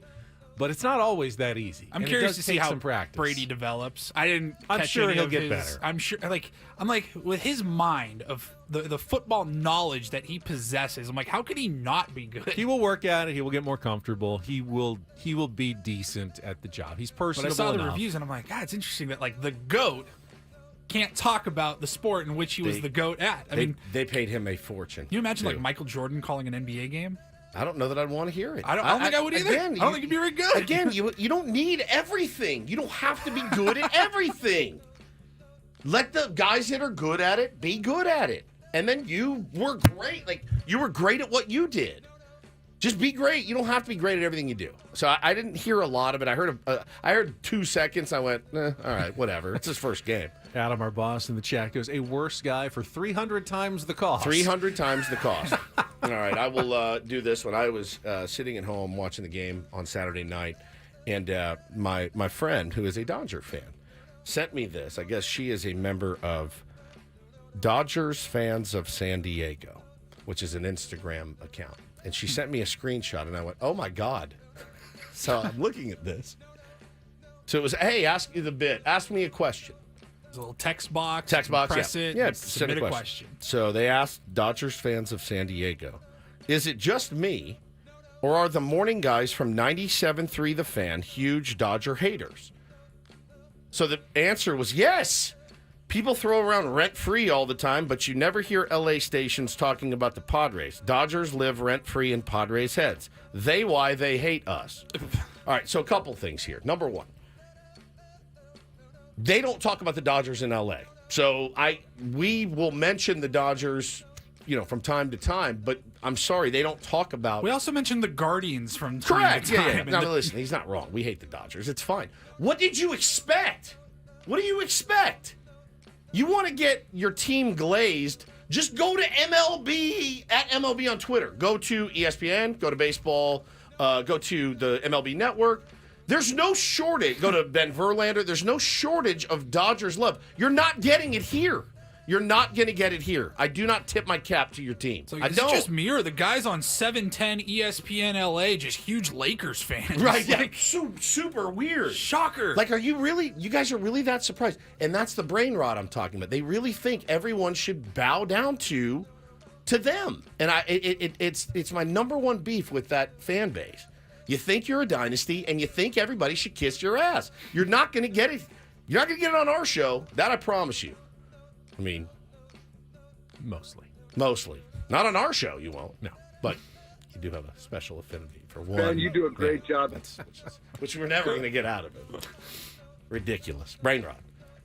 All right, finally, a little do this. And I'll take the lead mega here. doo-doo. First of all, I was watching the Notre Dame Northern Illinois game. We talked about it earlier. Yeah, you were upset. a little giddy on your text. To Well, me, it was fun. It was a fun upset. So at the end of the game, Was it? Northern Illinois, they go into South Bend. Crazy. They're up by 2. 16-14 late. All they need is a first down to clinch the game. And they go for it, and the guy clearly gets it by a yard. But the official, for some reason, thinks he has seen the knee go down and spots it like a half yard behind the first down marker. It's fine. Let's go to replay, which then clearly also shows the guy gets the first down by a yard, and the replay goes, no, it stands inconclusive. Notre Dame ball. They've got a miracle chance with 30 seconds to go. If Notre Dame had won that game on that call, it would have been the biggest screw job, really, for an upset pick in history, but they didn't, and Northern Illinois held on to win. And then after the game, they go down on the broadcast to interview Northern Illinois' head football coach. What's his name? Thomas Hammock. Thomas Hammock, and he is a Played at former Northern. player. Yep. And he has been part of this program for years and years, and the emotion that he just exudes, it got me. Right, I tweeted about from it the beginning. Yeah. Oh, it got me. He is teary as he walks up to the microphone. I'm so proud of our kids, the coaches, just everybody. They believed. They believed. And we came here and got it done. You told your guys this week that you didn't need anyone to be a superhero or superhuman. They just needed to be their best. What kind of performances did you see out there? They listened to what I said. I told them all week, we don't need luck. We just got to be our best. And they was their best today. And we was able to get it done. I loved it. I actually loved it. Where's this emotion coming from that's not a great for question. you? Where's the emotion all coming these guys that have been with our program, been through the ups and downs, and to continue to fight, it's like they're my kids. I'm happy for the adversity, to push through, no matter the situation. I just couldn't be more proud. Thomas awesome, Hammock, man. Well done. You're a do this. And you were asking the question, would you want Deion Sanders to be coaching your program? No, I want Thomas Hammock to be coaching my program. Yeah, man. That's the kind of person I want as a coach. Played great. Tip your hat. And that's don't and do this for a Monday. That was Don't Do This with Ben and Woods on 97.3 The Fan. All right, the playoff race is heating up in the National League. It's pretty much down to 4 teams, 3 slots. Someone is going to be very Stop saying this. disappointed. I hate this. I hate this narrative. At I hate the end it. of September. And I will explain a little bit of the math behind it all. Oh, God. no. I'm going to just go to the bathroom. No, it's good. Good news for the Padres. I promise you. Coming up next, we've Ben and Woods on San Diego's #1 sports station, 97.3 The Fan.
Just talking during the break, I had my first ever cold tub experience this weekend. Yeah, he sent us video, and it is spectacular. Spectacular. That was near the end of the 3 minutes. I thought I might get out after one. I was dying. I thought, How this cold? is miserable. It's only 49, which I know is not cold when it comes to cold tubs. It's cold. But, I mean, you think, what's ocean temp? You know, miserable. It's 61, or like when it's in the ocean, that feels insanely cold. Is it that warm? It's that warm, yeah. Oh, my God. Around here, at least, it is. Let me just Right now, it's probably close to 72 72 right now. That's Holy the ocean. smokes, that's Ocean. beautiful. You get in, and that still feels kind of cold. Yeah, like, so when you get in 49, it's... Like you still have to kind of ease yourself into the ocean at 72, but... And Woods, you were thinking of going and doing it as well today. Yeah, I tried it for recovery. I'm still trying to figure out whether it helped or not, but it certainly was very numb when I got out. Yeah. I went up to nipples. Nipple level. There are people that get in there Like and they all go the way under. through. They go in, which is like, it makes your brain. Yeah, you do. But I stayed for 3 minutes, and I got out and felt pretty good, actually. Yeah. Very relaxed afterwards. You get a little clarity in your brain as well. It just makes you get out, you're like, all right, well, you know what my wife bought me for our anniversary is coming up, which I had forgotten about on the 22nd. So I showed up. She goes, I got you one of your anniversary presents. It came early. Would you like it now? I said, yes. You've probably seen them on Instagram. It attaches to both sides of your shower, okay? And it's a tray with million little holes in it. And it goes right up under your shower head. And you fill it with ice. And it's like an ice shower. And the water runs through the ice, and it makes you freezing cold. And I go, I don't want this. She goes, but you like to do cold tubs and stuff. I go, yeah, I like to heard of this. submerge my body in a cold tub, but I actually never really get my head wet. Do you ever accidentally get into the shower before the Yes, water's heated up? It's horrible. I It's did like yesterday the worst thing. on purpose. We After just the played baseball in 105-degree heat. I went home, just cold shower, and it to go from your body temperature being so hot and so drained, and then you get in a cold shower, it shocks your system. Yeah, and it literally takes your breath. So now I have to lug ice over to the shower, put it in, then turn the shower on. Forget it, man. So anything for. She'll buy me anything so that I don't get another cold tub. She raged so hard when I was filling up the cold tub. How many times are you going to do this? Are we going to be broke from our water bill? I'm like, it's supposed to be just one time. No, it grew mold and all kinds of stuff, so I had to get rid of it. I got one of those crappy plastic ones. It didn't do anything. So I'm back to the drawing board on my cold plunging bed, but I'm glad you got to experience it. It's really worthwhile. All right. According to Fangraphs, the Padres still have, despite losing a series for just the second time since the All-Star break, a 92.4% chance of making the playoffs. So why are we so concerned that things are turning south on the San Diego Padres? We'll get to that right after this check of traffic. Who's concerned? I'm just going to ask that. Are people really concerned they're not going to make the playoffs? Oh. Everybody is concerned. Have you not seen Padres fans on social media? Yeah, but that's the nature of fandom, I think. Yes, but should it be? Can we not just accept? Padres are going to make the playoffs, guys. I like your confidence. I do. And I think I share it. We'll talk about it after traffic here on 97.3 The Fan. From the 97.3 The Fan Traffic Center, here's Kelly Danick. Traffic is sponsored by California Department of Transportation. Well, Cordell & Cordell Traffic Cam shows this collision involving a couple vehicles on the Via Rancho Parkway off-ramp, southbound 15. Getting reports of a possible brush fire starting up eastbound 8 near the 163, some smoke visible from the right shoulder. Eastbound Interstate 8 will close from Jackson Drive to Route 67 from 9 p.m. Friday, September 13th through 5 a.m. Monday, September 16th. Follow the detour signs on Route 125. If you're in the area, then give yourself more time to reach your destination. I'm Kelly Danick with Ben & Woods, San Diego's #1 sports station, 97.3 The Fan. Baseball coverage on 97.3 The Fan is presented by T-Mobile. Switch to T-Mobile. You can get tons of benefits and still save on every plan versus AT&T and Verizon. Use their savings calculator to find out how at T-Mobile.com/switch. So here we stand. 17 games remaining in the regular season. Padres are 81-64. They are first place in the National League wild card race. 1/2 a game ahead of the Arizona Diamondbacks, 80-64. Diamondbacks avoided getting swept by the Astros at Minute Maid Park yesterday. Pavin Smith. Did you see this? 3 home runs. 3 home runs, 8 runs batted in. 3-run homer, grand slam, solo home run in his first 3 at-bats. I went back.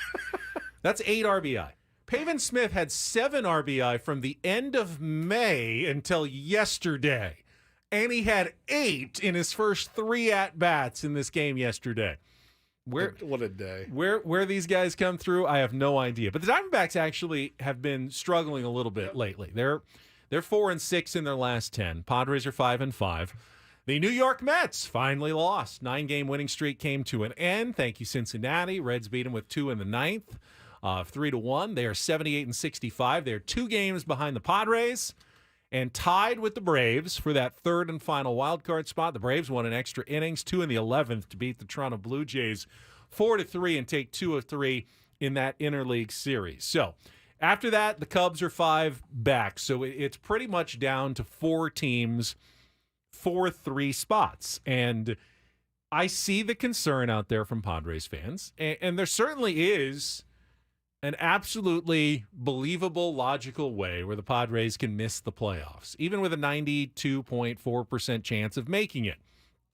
Because if they continue to play 500 ball, which they have over the last 2 weeks, essentially, they're 5-5 in their last 10 games, they will end up right around 89 to 90 wins.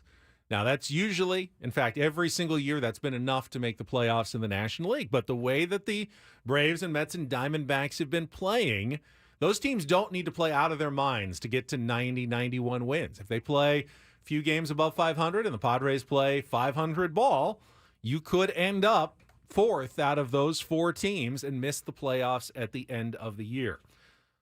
Remember, though, when there's only 4 teams involved and there's 3 playoff spots available, even if they were all tied at this moment, that would mean every team would have a 75% chance of making the playoffs. So that's the baseline here. 3 of 4 would be if you were absolutely tied, and that was it. The Padres, though, have an advantage. They've got a 2-game lead over both the Mets and the Braves. And guess what? Mets and Braves still have to play each other this year.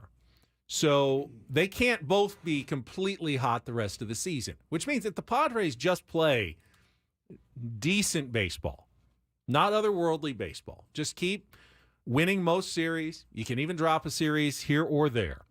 Should be more than enough to get into the playoffs. Plus, they still have 3 games against the Chicago White Sox left this year, which are no guarantees, but those you'd rather have those games left than not have those games left. They also have tough games left. Astros, Dodgers, Diamondbacks. So, you're not expecting to win every single game the rest of the way. But the Padres remain in really good position. And the catbird seat. That's why Fangraphs has them where they are. They don't just sit around in a room and say, well, I don't know, I think the Padres are 92.4%.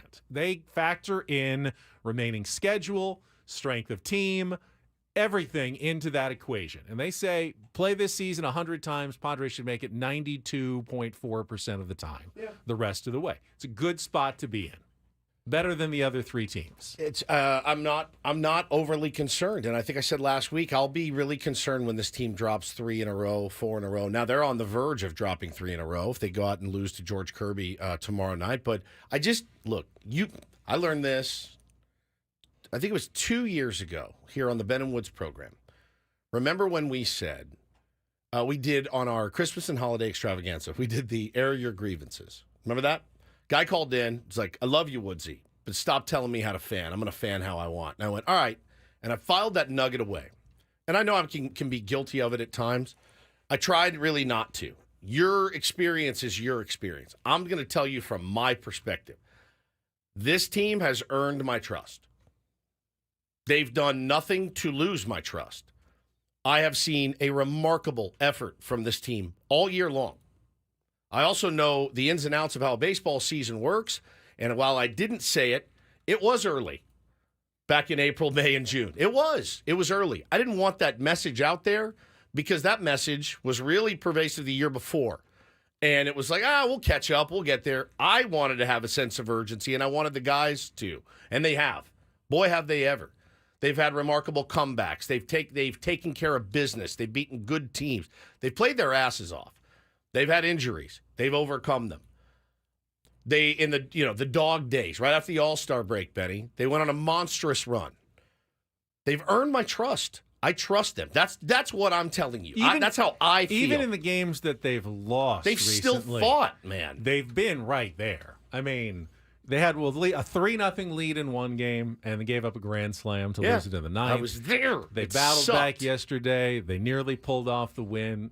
Even the one they lost on Saturday, which wasn't one of their better games, it took a weird 2-home-run day from a number 9 hitter. That kid, by the way, has got 5 home runs and like 19 at-bats. He's like one of their uprising. Yeah, he's been hot. He's not going to be batting 9 for them forever, right? So he's one of their up-and-comers, I guess. Good player.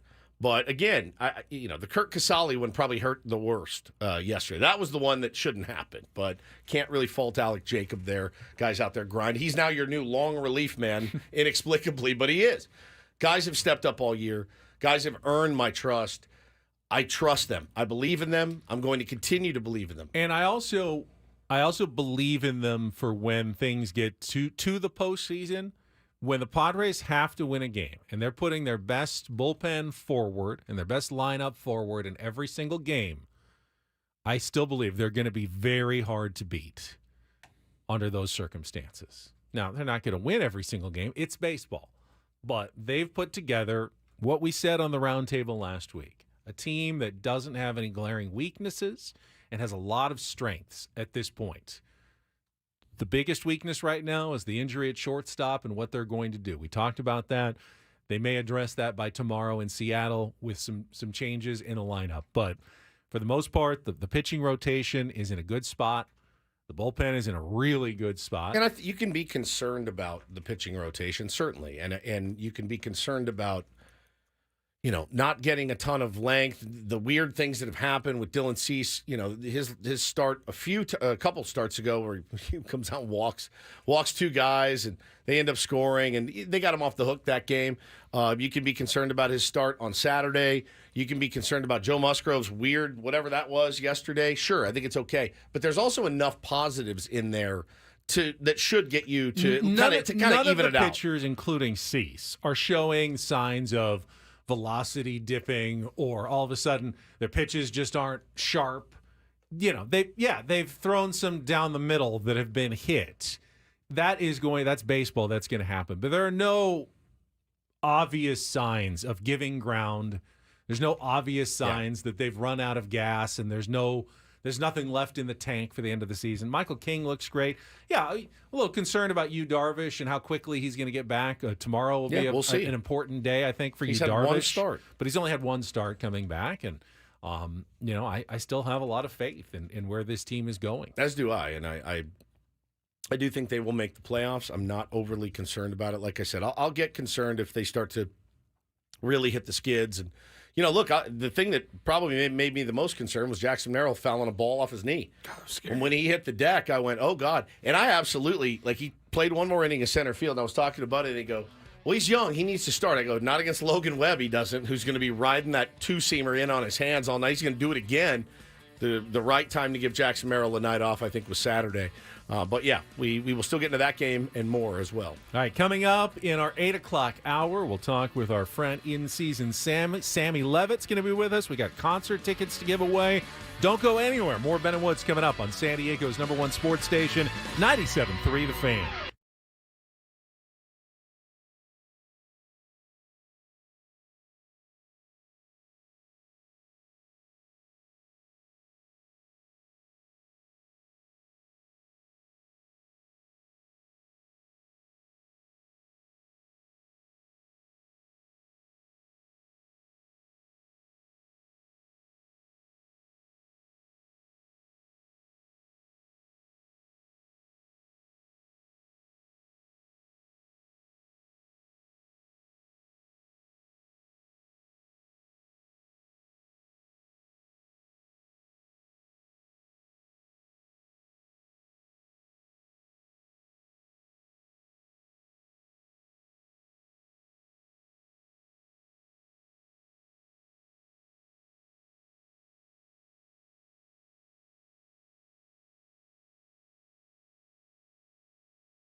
All right, we're halfway home on a Monday. Ben and Woods 97.3 The Fan. Thanks so much for being here. Really appreciate you. And yeah, it's been bit of a doomer day, but I'm kind of used to it on Mondays. They rarely ever win on a Sunday, so this is kind of old hat for us.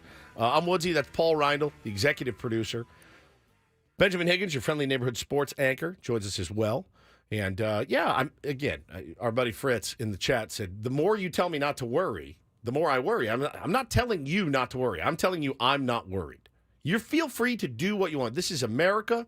You can feel any way you want. Ben, there's a big doomer in the chat, Ben, and he gets very upset at us and me, and he wanted to blow this team up back in June, and I said the other day, I'm sure glad they didn't blow it up, And we were just talking, 81 wins is exactly what I had them penciled in at. So if they lose every game for the rest of the season, I will have been dead on in my prediction. 19-game losing streak to end the year. The That'd two be they just 21. lost. Yeah. Oh, and 17 more. Yeah. The rest of the way. So, yeah, I mean, I guess feasibly it could happen. There was a while we thought A1 might sneak in the National League. Yeah. I don't think it will anymore. We talked about that on the roundtable last week. It's not. I mean, the AL West certainly has picked up their game, and the NL West has picked up their game, and guys, teams have been playing really well.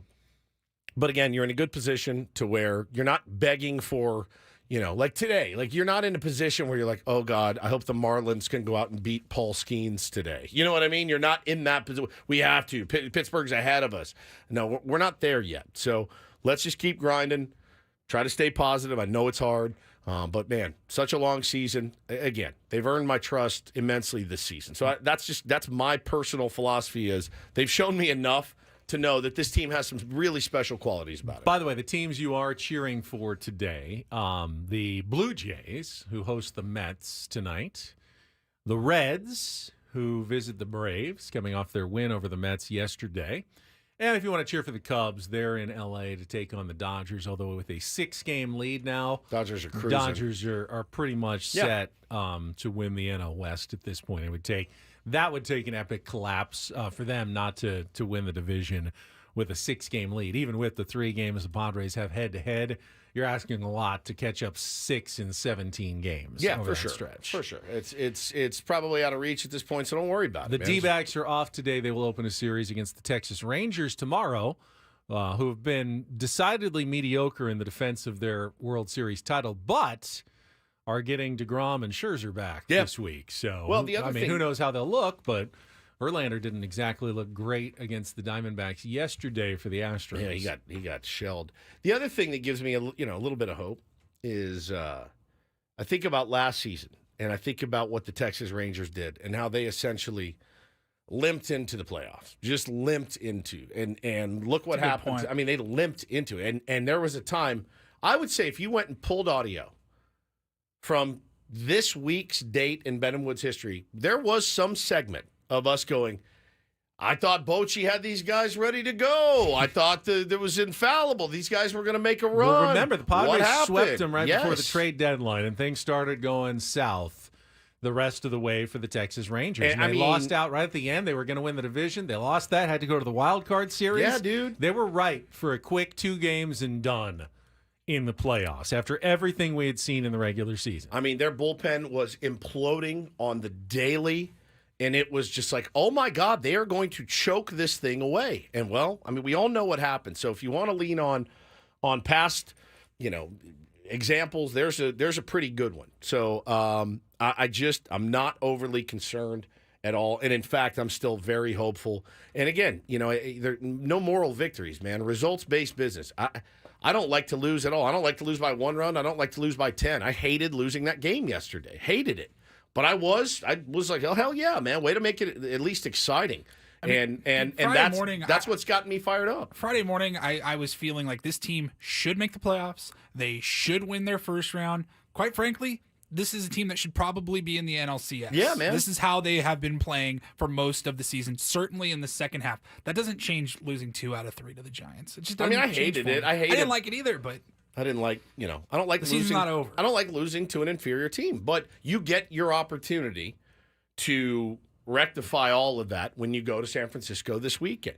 And I thought, I thought, man, they got Logan Webb figured out early, and then you let him settle in, and he's a good pitcher, and he did what he needed to do. So it was a rough weekend. The last two games, certainly. Friday night's game, I thought was really, really special. Let me tell you what a jinx. So the jinx is reversed.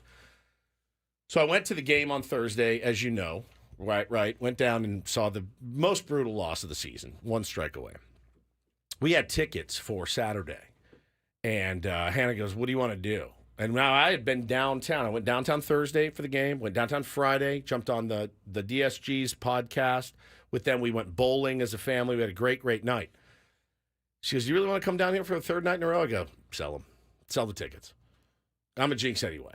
I'm not going." Well, they lost. So I think the jinx is reversed. So I can go back to games. Good. Yeah. That's good. So that's good. But I did sell the tickets. So it was not my fault. There are only 2 series left at home all season long. Yep. So I will say, and we haven't brought it up yet, but obviously the Padres know that there is a fight for the playoffs going on. And you can tell because they announced the starting pitchers for the next 2 days against the Seattle Mariners, and they are not remaining in their normal rotation. Yu Darvish will go as expected tomorrow, but instead of Martin Perez, whose turn it would be on Wednesday, they're going to throw Michael King in that game on Wednesday.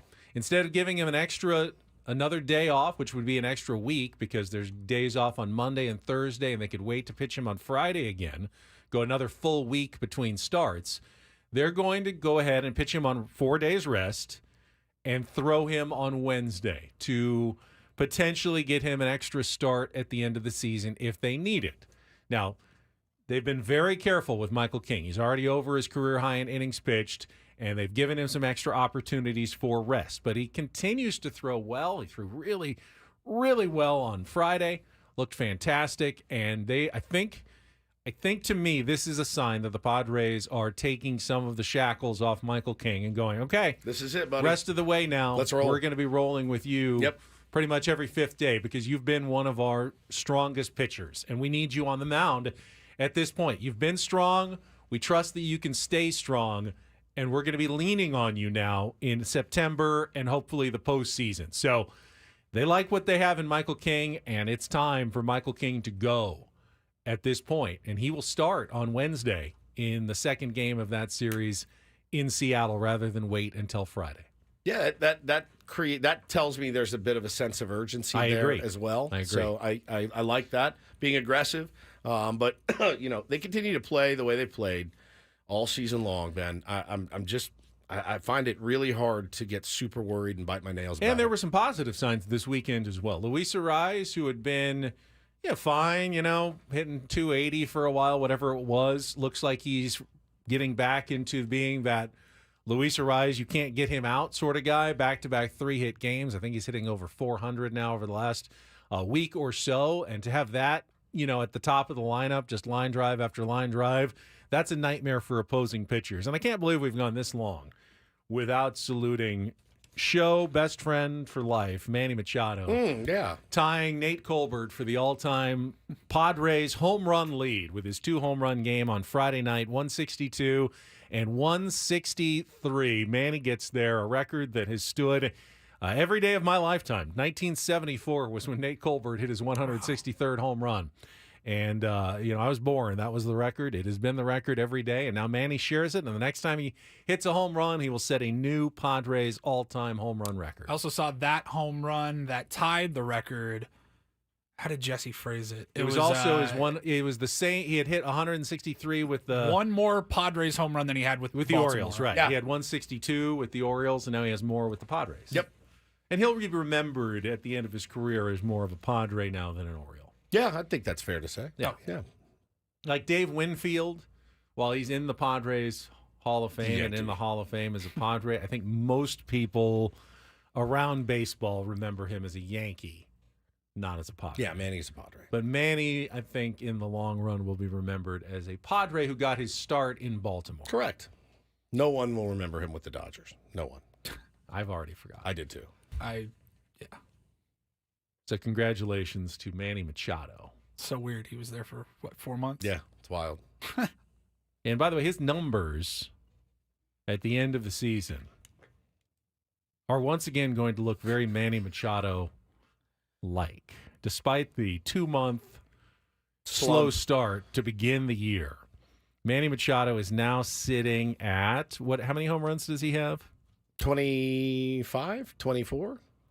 Let's get the full stats for Manny Machado this year. 275, 25 home runs, pretty 90 good. runs batted in, 795 OPS, with a 2-month opening slump in which his OPS was around 600 for the first 2 months of the year. He's going to end up, probably 280, 27, 28, 30 home runs, 100 runs batted in. All-star type numbers for Manny Machado at the end. One of the game's most consistent players. I mean, just bar none. Yet every single year, we have to go through he blows bubbles. what happened to Manny phase of the year. Sorry, I'm sorry he blows bubbles. Sorry he's casual. Sorry he just doesn't let the game speed up. He didn't Really. sprint on that ground ball to second base in April. He's just always consistent. Had an infield single yesterday, didn't he? Yeah.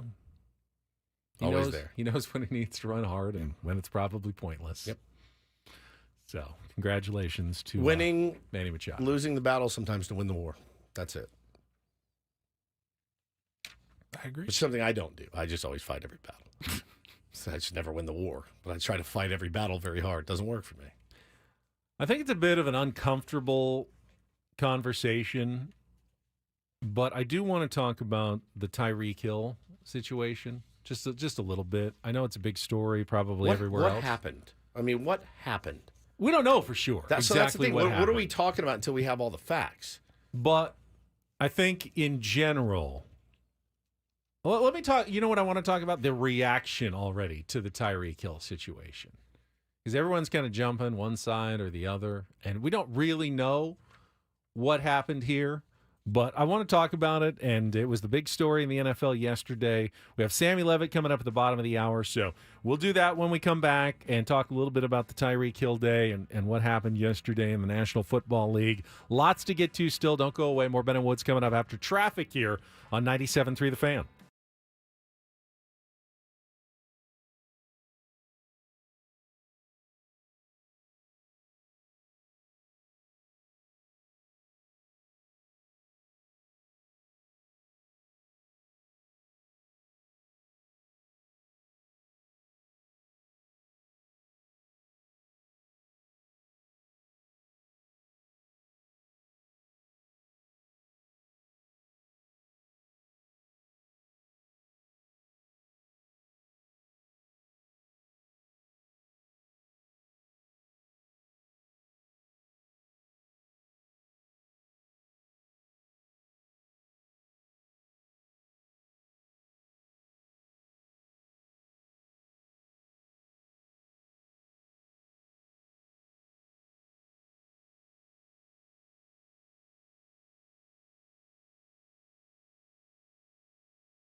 Been a lot of reaction to the Tyreek Hill incident yesterday outside Hard Rock Stadium. Probably overreaction from everybody. Everyone has to have an opinion immediately on any situation that goes down involving a celebrity or a famous athlete. It's Ben and Woods here on 97.3 The Fan. Quickly, this segment of Ben and Woods is brought to you by Indeed. Need to hire? You need Indeed. Their end-to-end solution helps you attract, interview, and hire candidates all year round. Schedule and conduct virtual interviews right from your Indeed dashboard. Learn more by visiting Indeed.com/credit. You saw the video, right? I social saw, media video of. I saw two. I saw one where he was in handcuffs, laying on his belly. Belly, yeah. And then I saw one flat that on was, the ground. Then I saw one that was like through a bunch of cars, and there's a couple cops standing in the way, and I couldn't really tell what was going on, but people were like, "Oh my God, look at him attacking Tyreek Hill," and I didn't see that necessarily. I feel like it was like a There's a knee in the back. Was there? They're Can you cuffing see him. it? Yeah, I'm watching it right now on our stream. You put it in the stream. Let me see. I think the question here is, obviously he's pulled over. Now, according to Tyreek, he was extremely cooperative with the cops, hands on the wheel, was, trained to do that, did not want to do anything wrong, followed all instructions. And I think the question here is, if it was simply a traffic violation, speeding, what have you, why was it necessary to pull him out of the vehicle, handcuff him, and detain him? Now, we don't know the details of what happened. We've heard Tyreek's story and what his agent, Drew Rosenhaus, had to say yesterday. If that is simply everything that happened, he was speeding, has a fancy fast car. People who drive fast cars tend to speed a little bit, I've noticed. That does happen, and perhaps they've justifiably pulled him over. Most people, though, when they get caught for speeding, don't get pulled out of their car and handcuffed, correct? That's very rare. So why did officers go to that extent of pulling him out of the car, putting him on the ground, and handcuffing him? I have no in that situation earthly idea. But he wouldn't say either. Really, after the incident, after they played, he was let go or whatever, and then went out and played a game. And then really wouldn't talk about it. Was pretty deferential after the game. He talked and he said, "Look, I support police. Like I support the police." He said, "I want to be because I want to be a police officer." Yeah. And he said, "So I'd like to work together. I'd like to use my platform for good." So he didn't come on there and rip the police either. So I don't know. I mean, something happened, I think, to get from car to ground. Something, and I don't know what that was, and I don't know if that was right, wrong, whatever. I'm not indifferent on it, but I don't know enough to speak with any educated fashion on what exactly happened. I mean, I have no idea why he ended up on his belly and ended up getting cuffed for a speeding ticket. I don't know how fast he was going. I do know if you double the speed limit, they will take you to jail. That's at least what I've heard for years. Like if you're going 140 and a 70, you're going to jail, dude. That's beyond just it's beyond excessive. Yeah. So I just I'm not exactly sure, what happened. So that is but listen, Tyreek Hill, he's had a billion run-ins since he's been in the NFL. So I maybe he was doing the right thing in this case, but I didn't see enough in there to I mean, they let him go and he went and played a football game, So after that. if that's the case, then did he get special treatment? Yeah, I don't know.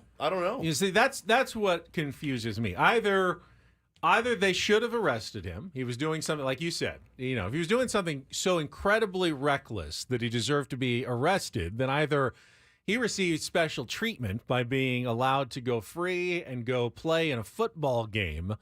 That most people, that would not happen if they did something that was required booking and going down to the station. But if he didn't, and they said, you know what, well, you didn't really do anything that bad, then why did they take him out and handcuff him in the first place? I have no idea. So one way or the other, either he was afforded, too much, he was treated too poorly by the police officers, or maybe he was treated too well by the police officers who then let him go when they should not have done so. There's just something fishy and suspicious about this whole situation that doesn't add up completely at this point. Yeah, and I'm would you say sure. that? Yeah, and I think they're reviewing. I think they're reviewing body cam and audio and all that. So I have no idea. It was a conflicting story, though. I mean, like, how to feel about it. Of course, because Tyreek Hill is not a good guy. No, he's not. No, but his past of also incidents. doesn't mean that if he was complying and did nothing wrong, that Correct. he should have a knee in his back and get handcuffed in front of everybody. It's a weird. Like, both things are true. Right. But I'm like, a weird position to be Do I in. feel bad for him? I don't know, I guess, because we don't know what happened. If he was innocently just speeding a few, 10 miles an hour over and then there'd be no reason. Joe to pull him over. Schmo just gets a ticket and they're on their way and he has to have 6 cops around him and getting handcuffed in front of all these fans. That's unfair and that's not right. But it's also like, it's hard for me to just automatically give Tyreek Hill the victim card, I guess. I know because of his past. It was. I mean, his past is it's not just. It's horrific. I don't envy the job of police officers. They are absolute heroes for what they do and what they risk every single day. But to me, what that risk is that you have to treat everybody. Yeah, you have to. You can't treat everybody as though they are a threat. I think you have to, though, don't you? No. I think that's what makes them hero. If you treat everybody as though they're a threat, you're not a hero anymore. But you got to be on your. You got to be. on your you got to be toes. aware. Yeah. But you have to give everybody the benefit of the doubt. That's what makes you a hero. That you treat everybody fairly under the law, and that you are not, just because of the color of someone's skin or just because they're a big guy. Paulie told the story when he got put in handcuffs just sitting behind Woodstock Pizza because the officer involved, who was a female, was very small and just felt like, for my safety, I want to handcuff you and put you in the back of the car. Well, to me, that's not fair treatment for everybody. If you're a police officer, what makes you a hero is that you have to follow the law and you have to treat everybody with respect equally under the law. And that includes Tyreek Hill being pulled over. A guy maybe driving too fast, but you can't really treat anybody differently. That's what makes you're given a great deal of responsibility. What's the Superman line? With great power comes great responsibility. You have the power to do things the rest of us can't do. Carry weapons, drive really fast with your sirens on to protect the public. But with that power also comes an extreme responsibility not to abuse that power. Yeah, but I don't know that they did in this case. But if they do, they will be held accountable. But I think sometimes they are, and I think sometimes they're not, and that's the issue that I think most people worry about. And I found it. I have never had a bad experience with a police officer. I've had tons of good ones. Well, that's they're really easy for you to say. Well, I know, man. but I still. Jesus Christ. This morning I'm driving to work, and when there was an officer that pulled up right next to me in a police, on a motorcycle, and I still get nervous. Why do I get nervous when a police officer pulls up next to me? Is that just human nature? Yes. Okay, now imagine being a black man. Right. And having a cop pull up at 5 a.m. while you're just going to work. Right. Yeah. A little different. I get that. It's a little different. Spider-Man, not Superman. Great power comes great responsibility. I got that right. But anyway, I mean, I have utmost respect for those heroes that I couldn't do it. I know that I couldn't. I get nervous too when I get pulled over. And I usually know when I why. get pulled over. And I know why I get pulled over and I still get nervous. But you know what I don't think about? I don't the think I'm safety gonna get of my life. I'm not going to get dragged out of the car. Yeah, I know that. 100%. I've been pulled. Somebody said in the chat, I said, man, I've been pulled over for speeding 100 times. Never once have I been taken from the car. So yeah, look, more will come out about it, certainly, for sure. Well, anyway, Tyreek Hill went on and had 130 yards and a touchdown. Sure was did. the difference in that game. By the way, that game, Jacksonville going to kick themselves. Did you see what happened? They were 17-7. I missed that one. Etienne was going in for the ceiling touchdown. They were going to go up 24-7. I think it was right around the end of the third quarter. And he fumbled, knocked it out at the 2. He was recovered, put it at the 20. Next play, Tyreek Hill, 80-yard touchdown. They're back within 3. Then they kick the field goal, tie it, and kick the field goal to win it at the end. That game was 1 yard from being over when Etienne fumbled, and they were about to go up 24-7 And that was a tough loss for the Jacksonville Jaguars and a big come from behind win that they probably don't get without Tyreek Hill as an option and with that big play that he made. That was a huge one for the Miami Dolphins. All right, coming up next, we'll tell you who we're voting for in November. Ben and Woods, 97.3 The Fan. And Sammy Levitt, too. I'll vote for Sammy Levitt.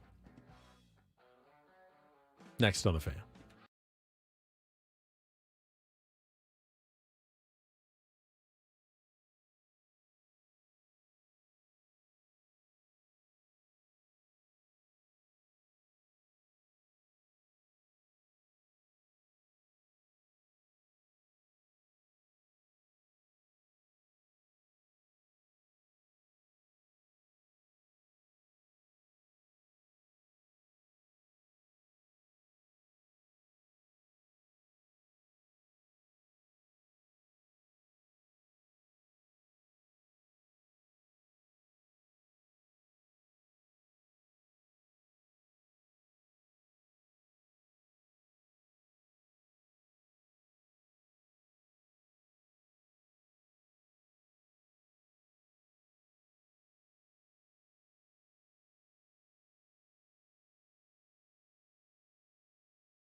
spending all that time talking about the Tyreek Hill situation when we could have been and really should have been talking about the man walking around in a thong at Petco Park with a walker. I wonder if Sammy Levitt saw him. That's what I was going to ask Sammy Levitt. Did you happen to catch this guy? He is in a full-on... That's not Photoshop. No, it's not AI. I'll just ask the question. Has anybody seen this guy and Sam Levitt in the same room at the same time? It's true. I don't know. So, yeah, if, the picture that you just showed me clearly was Petco Park. Now, was it dated? Was it this I think it was this weekend when it was hot? And it was an older gentleman. Mm-hmm. I mean, we're assuming he's older. He has a walker. He was walking around with a walker. And you could sort of tell from his body that he was older simply because he wasn't wearing any clothes other than... Why do you say that? His body looks a lot like mine with my clothes off. And Does probably yours. It's a little more wrinkly, I thought. I don't see a lot of wrinkles. He's in Paulie's putting it on. No, you're right. It's not that wrinkly. It's not that wrinkly, but his hair doesn't look that gray. Maybe he's a middle-aged gentleman. But for whatever reason, he has a walker, and he's walking around Petco Park in section 135. The Callaway home run deck. Do you think he lost his fantasy Maybe. football That's league what I last thought year? of, too. That's what I thought of. You need to go to Petco Park with a walker wearing only a thong. So he next clearly, season. I would imagine, came in with other clothes on because no one's going to let him in the door like that. What is Because you the can't dress? wear underwear. Wait, what's the dress code? What's the I'm dress just saying, code? is he violating shorts and a t-shirt? I mean, people take their shirts off at baseball games all the time, and they don't get. He's ejected. covering the areas that need to be covered. And people are wearing shorts at baseball games. I wouldn't. They're not wearing bikinis though. Right, but how much coverage do you need to have? If That's he was just wearing good coverage. a full Speedo, is that enough? I mean, what is No, the minimum? the answer is no. It's not enough. What if you're wearing just like regular short shorts and no shirt? They're not letting you in the door, first of all. So he had to have had clothes on that he's removed. So you have to have your shirt on to get into Petco Park? Correct. You have to. Is that a requirement? But you're allowed to take it off immediately upon entering the park. I would bet $100 you have to have shirt and shoes to get in the door. Shirt and shorts and shoes at a minimum. Like a restaurant. Like no a restaurant. shirt, no like shoes, a friggin' no service. 7-Eleven. No baseball game. Right. But you can take them all off once you get in. Apparently. Unless security sees you and says, buddy, you can't be walking around in a thong. You got to get the hell out of here. That's what we should have been talking about. Right. But then you have to go to everybody in the stands and check to make sure that they're appropriately dressed. I think it's just a case-by-case basis. But I don't know. This guy's walking around in a... I mean, it is wedged. It's a thong. It's right there. I don't see anything on Petco Park entry policies about their clothing. dress code. Yeah. Put in Petco Park dress code. That's what I did. You did. All right. We'll see what Sammy's experience is. That Padres pre and post game show host Sam Levitt joins us after a check of traffic here on 97.3 The Fan. From the 97.3 The Fan Traffic Center, here's Kelly Danick. Traffic is sponsored by California Department of Transportation. A little busy out here, guys. Got this collision on westbound 8, just past the 163. It's over to the right shoulder. Also traveling on westbound 52 before Convoy. There is a collision involving several vehicles. That's over to the right shoulder.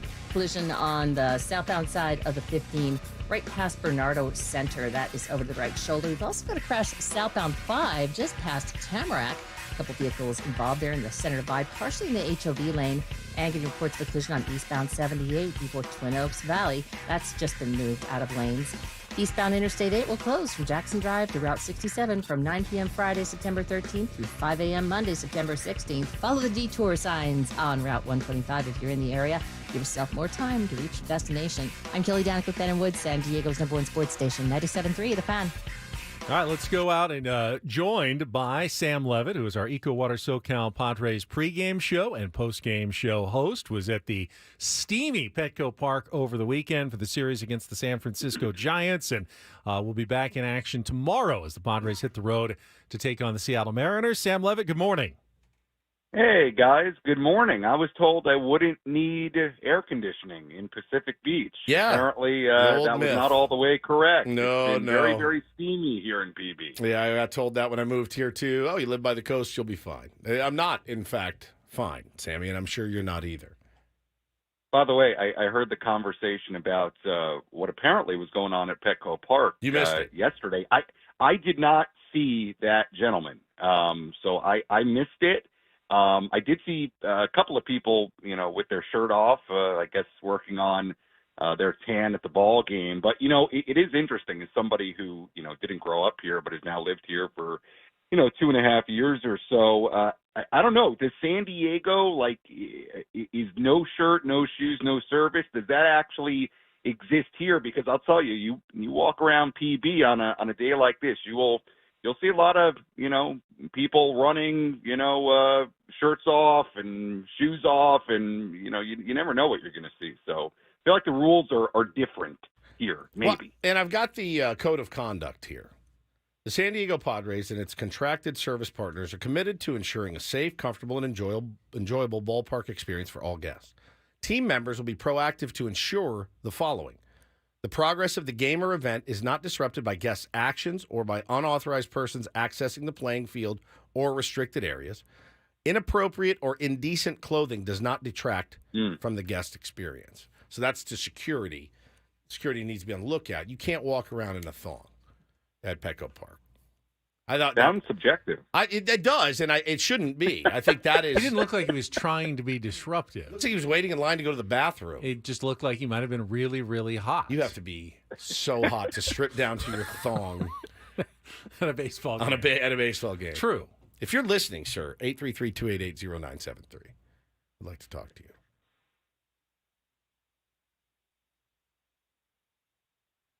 It is not calling. All right, well, we tried. Sammy, that was a crap couple games out there at Petco Park. Yeah, it was a weird couple of days, right? I mean, yesterday Joe is cruising. I mean, Joe looks so good the first 10 batters. He's 10 up, 10 down. He struck out 6 through 3 innings and a third, and then the fly ball that gets lost in the sun, and it just totally changed, and he ends up giving up 7 consecutive hits, including that sun ball to right field. So that was weird, and then you had, obviously, the number 9 hitter for the Giants on Saturday hitting 2 home runs and essentially bringing in all 6 runs the Giants scored. Of course, you had on Thursday against the Tigers, Suarez giving up the grand slam. It was sort of a weird few days in the sense that, you had the number 9 hitter doing damage. You had sort of the weird outing that Joe had yesterday. I suppose that the positive, the silver lining from, I would say both games Saturday and Sunday against the Giants was this. I mean, you sort of saw the same team, right? I mean, nothing led you to believe that the Padres are in some sort of malaise because you saw them come back and get really close to winning that game yesterday. And, who knows if McRae doesn't hit the second home run on Saturday and Tatis leads off with a double in the bottom half of the 9th inning, maybe the Padres tie and win that game. So it was a weird and I think frustrating few days. And when you look at it and you consider that, they won the first 2 games of the homestand and then only won one of, the final 4 games of the homestand. Frustrating. And when you're playing teams that are hovering around 500 and things are as close as they are. But I did think the silver lining the last couple of days was, they did show the same sort of stuff that we've seen for a while and almost came back to win. But look, when you're playing from behind as much as, they seemingly are sometimes, you're not always going to be able to climb the mountain. And unfortunately, the last couple of days they weren't. Sammy, can you tell us what you were hearing about Ha-Sung Kim yesterday and what you think the Padres are going to do now at shortstop going forward? Yeah, I mean, it obviously wasn't a great update on Kim yesterday, and it doesn't sound like he's particularly close to returning or that, the throws on Saturday went great as he was trying to, work it out and test things out and throw across the diamond. From what Mike Schultz said yesterday, that doesn't seem like he's particularly close. Now, I know you guys talked about it earlier. I don't know the extent of, how long it will be. Is it something that he's going to be back from in still a couple of weeks and there's that possibility? Or are we looking at something even longer than that? It didn't seem like when he first went out that it would be all that long. But, we're going on whatever it is now, a few weeks. And then obviously it leads us directly into the conversation about Xander Bogaerts. And I think yesterday, certainly when you saw Bogaerts move over to shortstop in the 6th inning after they have Solano pinch hit for McCoy early in the 5th, I think you start thinking that way, and then you hear what Xander has to say after the game about, getting Solano in the lineup, and I think you could tell maybe a bit of a more understanding Xander Bogaerts, probably on 2 fronts, that Kim's going to be out for a bit longer at least, and this is not something that's going to get resolved quickly with Kim, and also the fact that they are just a better lineup day to day with Solano and or Peralta in there, and there is a necessity right now to get those guys in the lineup. I thought you guys made a good point earlier. If the Padres were 6 games up on a playoff spot, maybe it's a different conversation. Maybe you can have a Mason McCoy go out there, play really good defense, even if you're not getting a ton with his bat. But that's not the situation. Everybody's within 2 games of one another, and this thing is a long way from over. The Padres got to keep winning games and getting their best lineup out there day in, day out. And I think pretty clearly that's with Xander at shortstop. And obviously he's the most logical candidate to go over there if somebody needs to play there now for an extended stretch. Mike Schultz said it yesterday that when he went over there in the 6th inning, it was easing Bogey back into the possibility of that. And you sort of heard that from Bogaerts. I thought at least, more of an understanding. I get it from Xander's perspective. He did what they wanted him to do in spring training, go over to second base. To his credit, he's turned himself into what I think is a really good defensive second baseman. I got the trepidation of moving back there if it was going to be just a short-term solution with Kim out, but it doesn't appear to be, something that is necessarily short-term. So right now, even if it's not for the rest of the games in 2024, however long that is, I think it certainly seems like we're starting to lean that way, and I'm very interested to see tomorrow what the lineup looks like, and if we see Xander at shortstop, because based on what happened yesterday and what was said, it would seem like that would become a pretty distinct possibility. It's wild talking to Sammy Levitt this morning because, Sammy, I think, in our job, I need to have a really firm stance on it. And my firm stance is that I literally see both sides of this story. 100% see Xander's point about, no, you guys just asked me to do this. You just asked me to do this. And now you want me back? So I get that point. But I also see the other side of, hey, man, we got 17 games to go. Doesn't look like Kimmy's coming back. We need you, and we'd pay you a ton. And what I don't want to happen to Xander is him be vilified. He did what they asked him to do. My question is also like, there's no guarantee. I know how much Mike Schultz values defense. I know he does. Yeah. He talks about it all the time. Xander at short, Solano at first, and Jake at second is objectively a worse defense than McCoy, Xander, and Cronenworth at first. It's worse. It is. It's worse. So is there the potential for this to be a part-time thing? And if you're Xander Bogaerts, you're like, oh my God, am I really going to be moving over there in the 6th every game? It makes it hard to prepare. So I think they backed themselves into a little bit of a corner here. Yeah, I mean, look, obviously Arise can also play first base too. Look, it would seem though, to your point, like as long as Kim is out, unless you value the defense, more than the offense with McCoy there, it would seem like Xander would have to play over there almost every day, right? I mean, what are your other options? So look, I'm with you. I think it's very easy for people to look at it and say, just move. Hey, hey, just move. It's for the best of the team. Look, things are not as simple as that. And to Xander's credit, look, he did what they asked him to do, and I understood it when it looked like Kim was only going to be out for maybe, let's say, the 10 days of the IL stint. And by the way, they had a little bit more of a cushion in the wild card race, not a ton more, but a little bit more, I think, at that time, if I go back and look at what the standings were, or it at least felt like that. I understood it of, hey, we can deal with McCoy at shortstop. Whatever he gives you offensively is great. We think he can play there defensively. Look, I understood it at the time, but look, I think we're all starting to see it, us and Xander, and it sounded like the Padres yesterday from what Mike Schultz said, that, yeah, I mean, long term here, maybe even the rest of the year, depending on the status of Kim, we'll see. it seems like something that probably has to happen for your lineup day in, day out. And look, I get it, from Xander's perspective initially. I do. I know it's easy for people to look at it and say, hey, just do whatever your team needs. These things aren't as, always straightforward as that. And, look, I don't know how he would feel about going back and forth between short and second, but we'll see, right? I mean, I think we're going to find out the answer probably in the next few days if we see Xander start, playing at shortstop, in a starting lineup. So we're going to find out here pretty soon, I think. Sammy, have a good couple of days. Enjoy the rest of the day off. And then Mariners tomorrow. That's a 6:40 start, 5:40 Eco Water SoCal pregame show tomorrow. You Darvish on the mound. And who's tomorrow for the I wrote it down Kirby. Here. George Kirby tomorrow for the Kirby Mariners. And then Wu.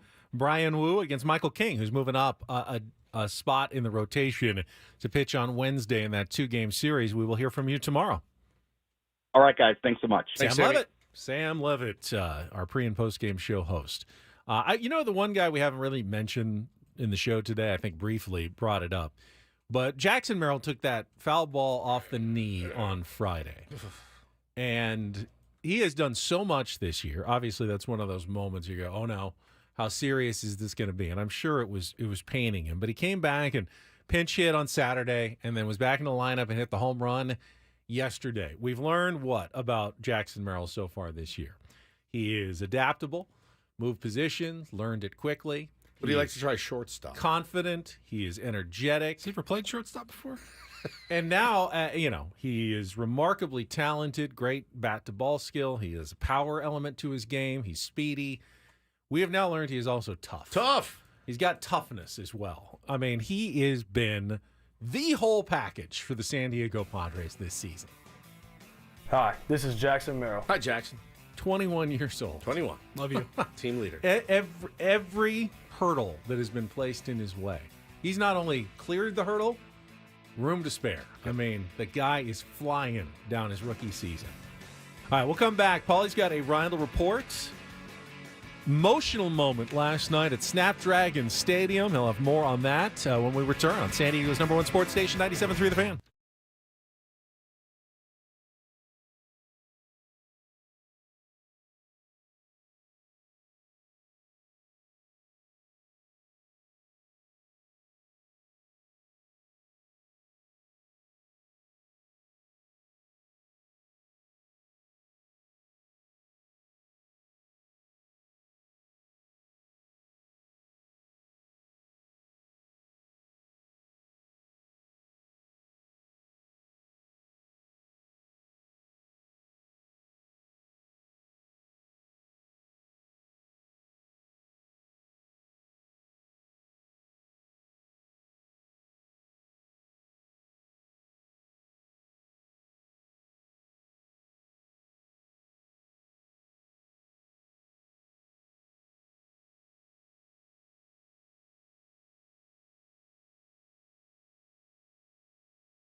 Got this tweet yesterday from Tier 1 Jane.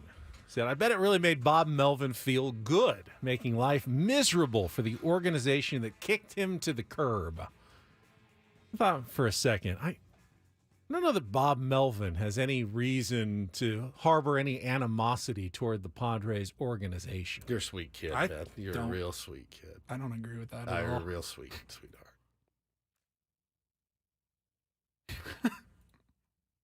I mean, obviously, it was reported that he and A.J. Preller didn't see eye to eye. So, Yeah, I mean, I'm you sure he don't- wants to win just like he wants to beat any other team. You don't think it's a little extra juice coming back to Petco Park and knowing exactly where A.J. Preller sits and going, oh, The team that 2 of 3 from you allowed him to leave to take another job that was offered to him when they didn't have to let him go? Yeah. There's animosity toward the Padres. Shouldn't he be appreciative of the Padres? Ben, it does not work. I think he will look back on his career Yes, one day at and be the end. happy at 2022. That Correct. was fun. We had a great time, but I don't think knowing he should have gone to Josh Hader there, right. knowing that's the stick in his craw. But he absolutely wants to stick it to the Padres. Are you kidding me? Yeah, every time. But he was the manager who was given like an The golden unbelievably goose. talented team, and then didn't get it done. Was he allowed to run it his way? Was he allowed to run it his way in 2022? I don't know. You tell me. I don't know either. But I'm just saying, if there's any animosity, it probably goes the other way rather than from Melvin toward the Padres. Well, I don't know that it's animosity, but it's more of like, yeah, I want to kick your ass this weekend. Every time. Every single time I play you, I want to win at all costs. You may think I'm S now. Yeah, you may think I'm horse S now, but every time I pitch against you, yes. He was specifically asked to remain as manager by the owner of the Padres before he passed away. He was.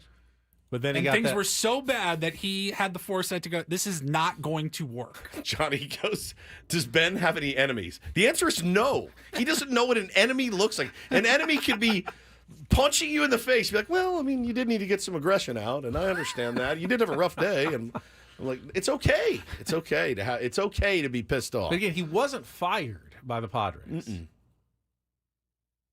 No. He was allowed to leave to take a job that he said was basically his dream job. Yeah. If someone allowed me to leave somewhere that I was contractually obligated to so I could take a job that I'd rather have, I would harbor nothing but appreciation toward that organization. Yeah, but or again, you don't know everything that was said. You never will. I don't. You don't know everything that was promised that wasn't delivered, or vice versa. You just don't know. I mean, you hear rumors. It just wasn't a good working situation, I think, for either of those guys. And I thought they thought it best to part company. But if you don't think that he was very, very excited to take 2 of 3 against the Padres, you are a very naive kid. Because he was one of these like into the clubhouse like of course. Does that mean he's equally disappointed to be as far behind the Padres in the standings? Yeah, 100%. As he is at this juncture. Yeah, and I bet you. I mean, and the thing is, but isn't he also happy for some of his old players? for some of his and players, stuff? 100%. Yeah, he's stoked for some of his old Manny players. and everyone. Yep. He's happy for them as well. There's a lot of conflicting emotions involved in being a Major League Baseball manager. There's a lot of conflicting emotions involved in being a human being. A human being. Like, yeah, man. Like, you want to see if that's the thing is, I don't really. Like, if Paulie said, guys, I got an opportunity, I'm going to go work for the Raiders, and I'm going to be their VP of marketing, I would be elated for him. I'd be elated, but I would also be like, can you make sure the new guy's dialed in, please, I before see him more you as go? A director of content. Yeah, whatever that it would may be. be. Paulie's role with the Raiders, director of content. But, like, I want to watch Paulie soar. But if Adam forced him out, I'd be pissed at Adam. If me and Adam it got so bad. It was so toxic that I said, I'm out. Like, I got another opportunity. I'm out of here. let me out, and you would be praising Adam for No. graciously Oh, allowing Adam, me you're to so leave. great. Thank you so much. If Adam tried to stand in your way, though, then yes, you'd be mad. But if Adam said, no, absolutely, go and take this opportunity. But Like, we you would can't be do the that same mad at thing. him. Yeah, of course. But I just like everything to be pleasant. I know you do, and but it's nice. not. Life doesn't work that way. You have to embrace sometimes. Mine does. So it doesn't. we're going to try to It doesn't.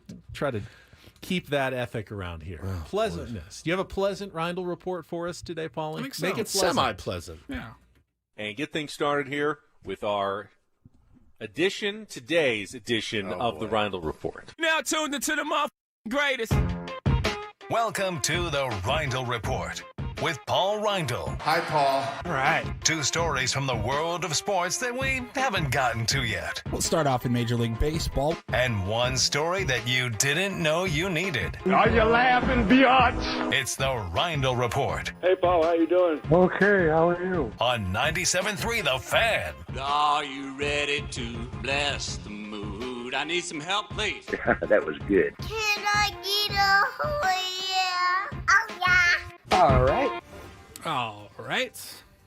Still Morning. looking at the thong picture. I'm I know. sorry. It's all- Somebody said it's a camo thong. So he's Military Sunday. Now it Military makes perfect Sunday. sense. Respecting the troops by Totally get it. by plum smuggling That's one way to do it. at Petco Park. What? Smuggling his plums into Petco Park. Plum smuggling. Is that what it's called? That's what I call it. Okay. You're not doing a great job of hiding. To be fair, we only saw one. We only saw side one of him. side. So, That's true. Yeah. All right.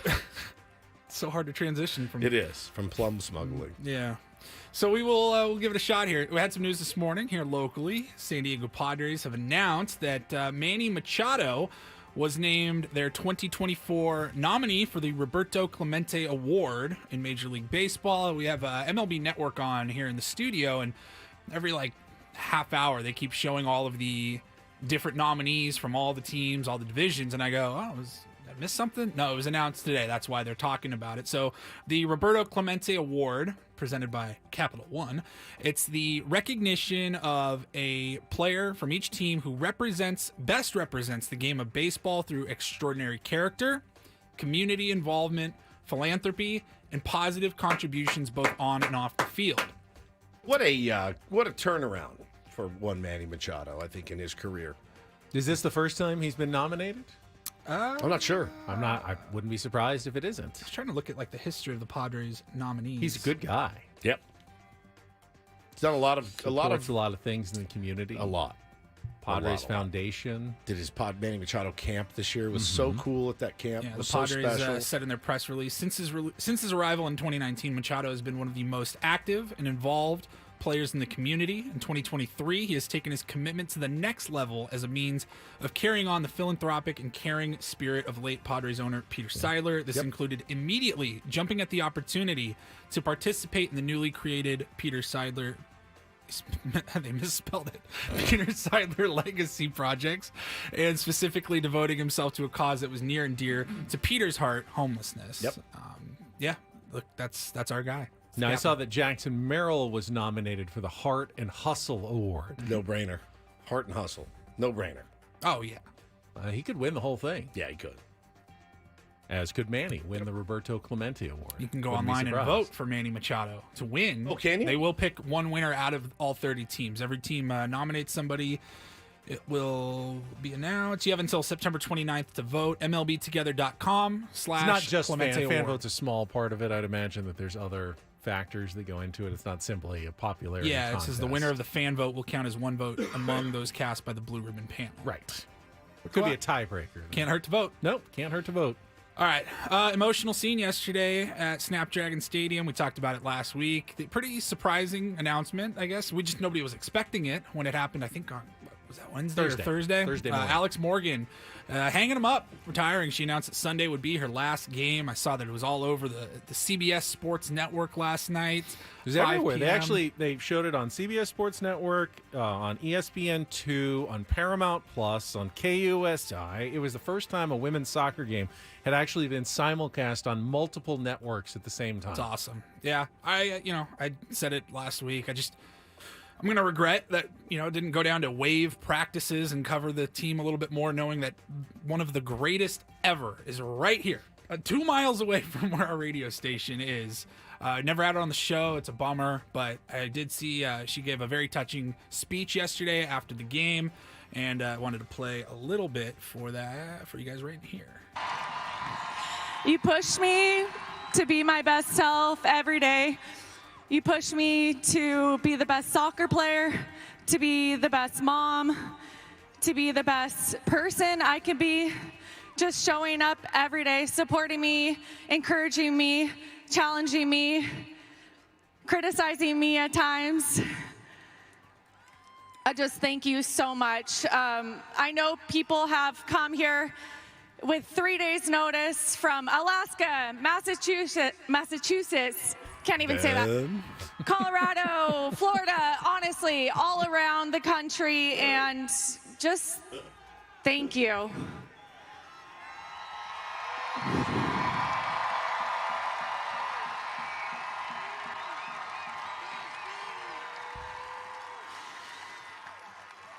There has been so many incredible moments in my career, but this last moment I share on the field with you, I will cherish forever. So thank you. From the bottom of my heart, thank you. Calling it a career. Mic drop. Massachusetts is very difficult to say in a pinch. Massachusetts. But if you're doing a speech, you just played a soccer game, all those emotions. Virginia, Alaska, Massachusetts. I know some people were surprised because they nearly sold out Snapdragon Stadium, over 26,000 fans, and most of those tickets were sold in the last couple of days to see her final match. Some people were surprised that they took her out so quickly.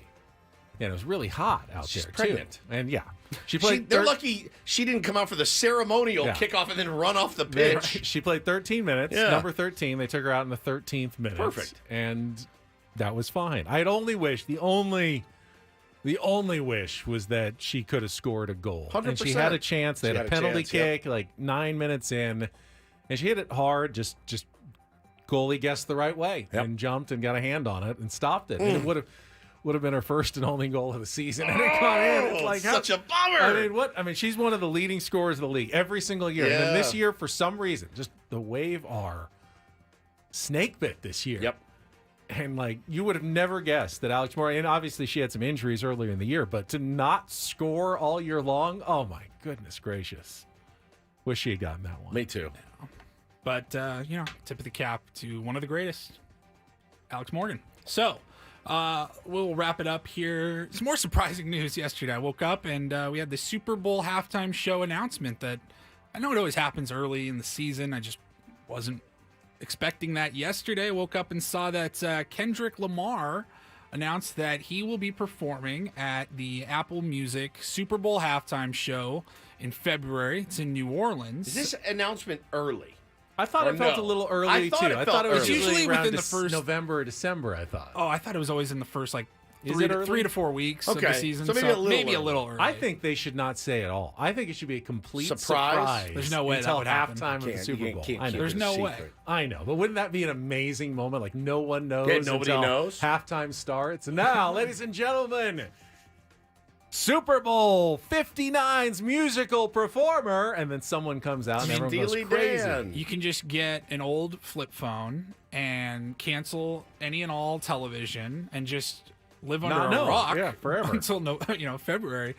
It was interesting. A lot of people are saying, why didn't Lil Wayne get the nod as he is Mr. New Orleans? Now, I would say he hasn't put out anything really recently in the last 10 years. That has something to do with it. That would have something to do. But there is always that connection.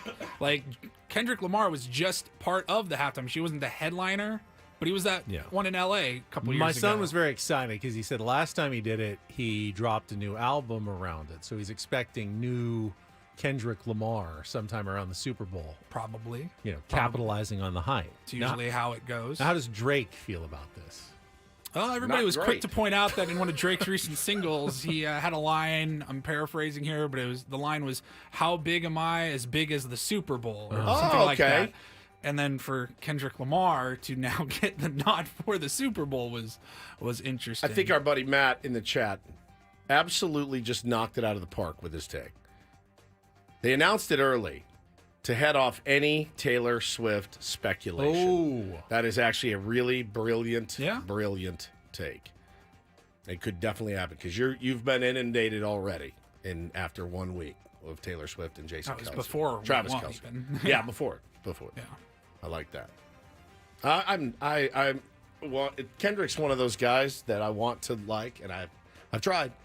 And I've listened to it, and I go, "This is." Yeah, my son likes him a lot. It doesn't. It's the voice. It just doesn't resonate with me. I think He's got really good lyrics and very cutting, diatribes. Pulitzer Surprise winner. Yeah, really, really talented. When I hear him rap, it doesn't get me. Like, it doesn't get me like Tupac, or it just doesn't get me. I just don't. Yeah. It doesn't. And it's fun. Is that because Tupac had a deep voice? Yeah, maybe. And I Drake don't like doesn't? the voice like this. I don't like it. I don't like it. Yes, I don't. I don't like it. It doesn't. I hear it and I'm like, I just giggle when I hear it.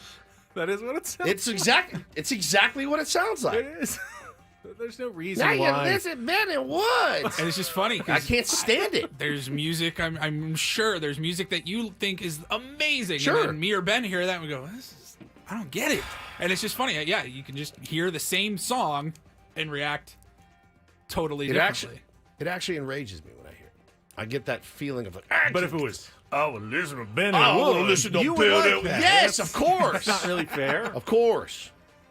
I like his words are great. I've read his like lyrics and stuff, and I'm like, geez, the guy's super talented. Take those and give them to somebody that sounds like Tupac. You know what I mean? And give him to Chuck D, and let's see how it sounds. I bet it would be amazing. So it's just the voice like this. I don't like it. It just makes me nuts. So I'm sorry. I know people hate me for this take. I don't hate you. It's just I think you're wrong. It's just but I don't my hate you. preference can't be wrong. It's my opinion. I don't follow the beef that closely. It does feel like Drake's on a White Sox-esque losing streak right now. Yeah, he's in the chamber right now. He's going to go country next. You can rest. He'll be at Stagecoach next year. Kendrick Lamar put out an album like last year. It was okay. It was pretty good. It wasn't his best. He's doing the halftime show because of one song, and it's a diss track on Drake. It absolutely took the world by storm over the last, you've heard it now. And it's like, did the rest of the world just hate Drake so much that one successful diss track gets you headlining at the Super Bowl? I don't know. But he's pretty talented, dude. I get it. It just doesn't. The voice gets me. Sorry.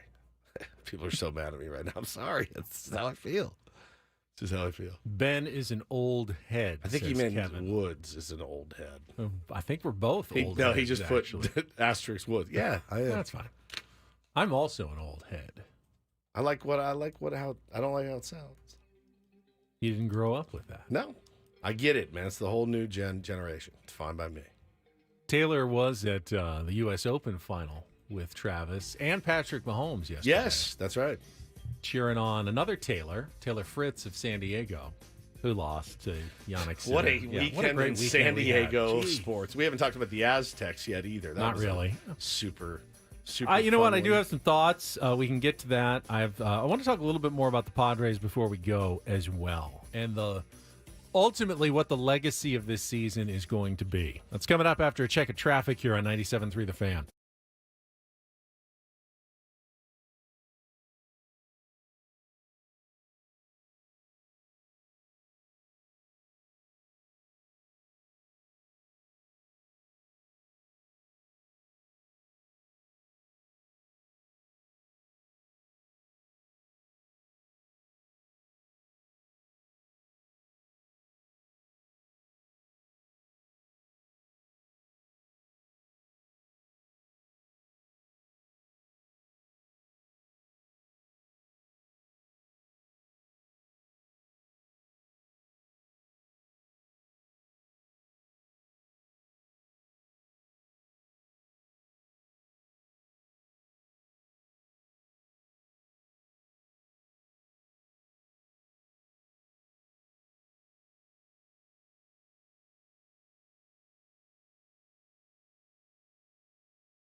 Kid Cudi, huge fan.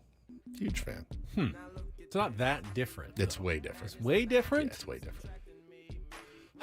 Speaking of not that different, San Diego State Aztecs don't appear to be all that different under Sean Lewis as they were under the end of the Brady Hoke era.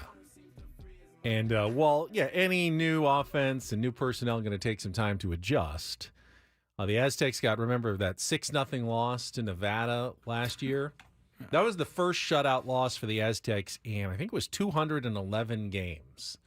Now they've already been shut out once to start this season in 2 games, falling 21-0 to Oregon State on Saturday night at Snapdragon Stadium. They had a chance in that game. They were only down 7-0. Oh, dude, the in the third quarter when Danny O'Neill, the quarterback, it was 3rd and goal, read option, and kept it and fumbled at the 2 basically, and that was really the last good chance. They didn't have many chances at all, but that was the last good chance for San Diego State to score some points in that one. I was flipping back and forth, and I just went, holy smokes. And I had that feeling like, they'll make some adjustments at halftime, come out, and Danny O'Neill will start slinging the ball all over the field, and they just couldn't get it. He got hurt in the first quarter, and they stuck with him, Yep. which I'm sure there was a reason for it. But they've got, a couple of other backup quarterbacks that they said they were really high on during training camp, and I was surprised that they were so determined to stick with O'Neill, who was obviously limping, like after every single play, and not try one of the other guys. Now, I don't think it was O'Neill's fault that they didn't score any points. It was mostly the penalties that have been killing the Aztecs. They have 24 penalties in just 2 games.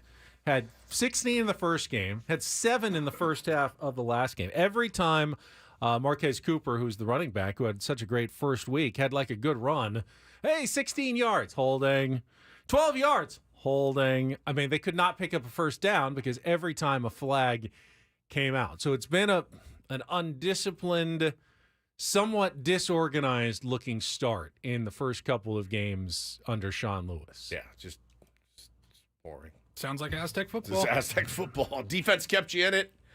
Kept you in it, certainly, as they do. Which is fine. It's just, we were looking for the change from the Rocky Long, Brady Hoke era. Yeah. And so far, kind of more of the same.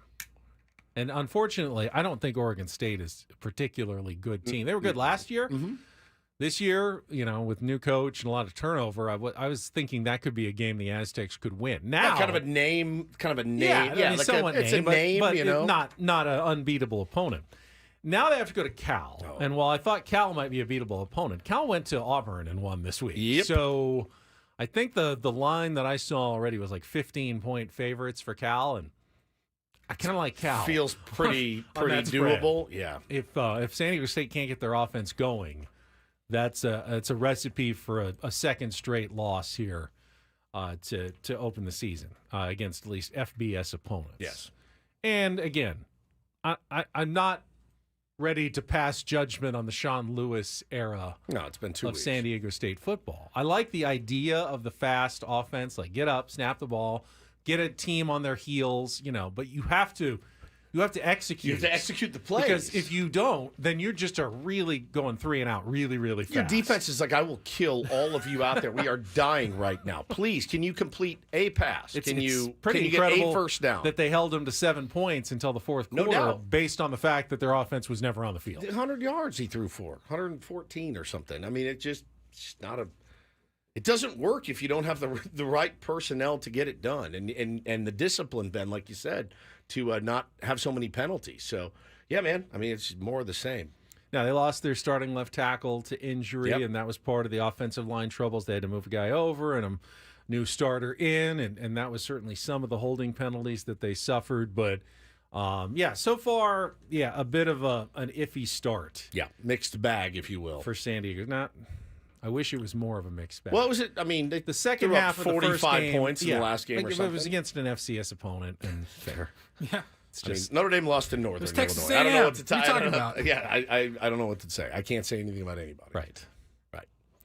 All right. I want to finish our show when we come back and talk a little bit about the unknown legacy of the 2024 Padres, because the final chapter has yet to be written, but it will be.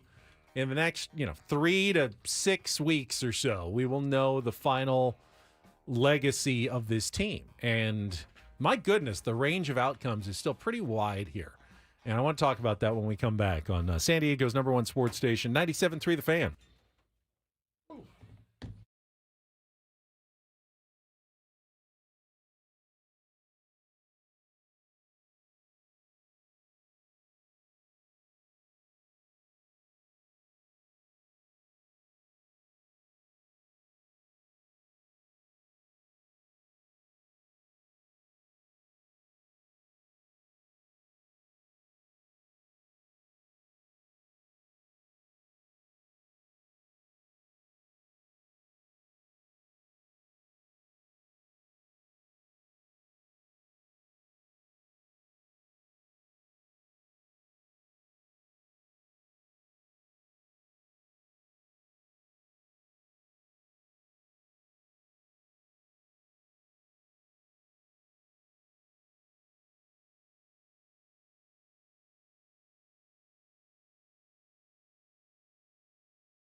Welcome back. Final segment of Ben and Woods. Then we'll turn things over to Annie and Elston coming up at the top of the hour. But I wanted to lay out two potential scenarios for you, Woods, for the remaining 17 games of the regular season for the San Diego Padres and get your take on the potential legacy of this year's team. And we'll do that right after a check of traffic here on 97.3 The Fan. From the 97.3 The Fan Traffic Center, here's Kelly Danick. Traffic is brought to you by MTS, reminding you that trolleys run every 15 minutes or better. Just a couple of problems wrapping up our morning drive. Crash being cleared out of lanes on southbound 5 Coastline just past Tamarack. And an accident clearing stage on westbound 52 before Convoy. Those cars are over to the right shoulder. Don't let traffic drag your day down, whether headed to the office or game day. Go the easy way with MTS.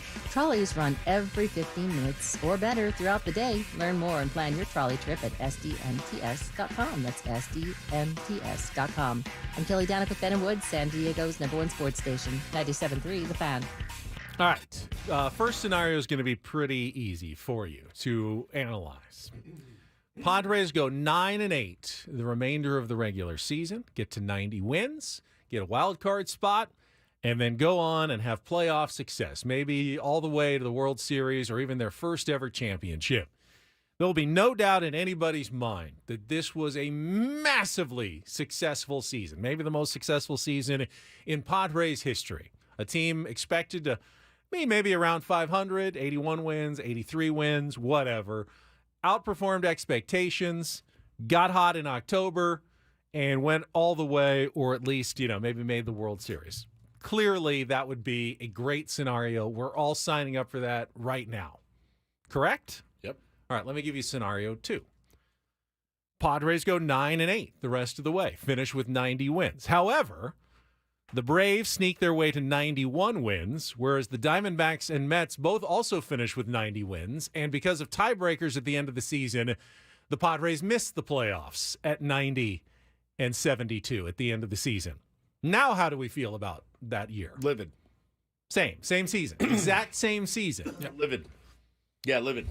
Pissed, furious. Have to make the playoffs. For about 48 hours, and then you kind of turn your sights to next season because what other choice do you have as a Padre fan or as a fan of any team that doesn't get the job done? So is that fair? That in one scenario, 9-8 could lead to the best season in Padres history. It is fair. And in another scenario, the exact same 9-8 could lead to lividness. Do we fire anybody? What do we do? Less than 2 weeks ago, they had a 98% chance. You just laid out earlier all of the math that goes into FanGraphs projections. They were at a 98% chance to make the playoffs. And you're going to go back and you're going to go back and look at the Angel series and the Colorado series and all that, and you're going to go, stupid. We had our chance. You have to make the playoffs. Got to make the playoffs. You have to. I don't care about preseason expectations because you already beat those. You are tied with them today. You're tied with them. Right. You've won more. You've won For all as intents many and purposes, games. they've exceeded those expectations. A lot of people didn't think this was a playoff team at the beginning of the year, but they proved that they are. That they should be in the playoffs. Yes, they've played like it. 100%. When you get to that level, Paulie, the moves they made alone at the trade deadline. Right.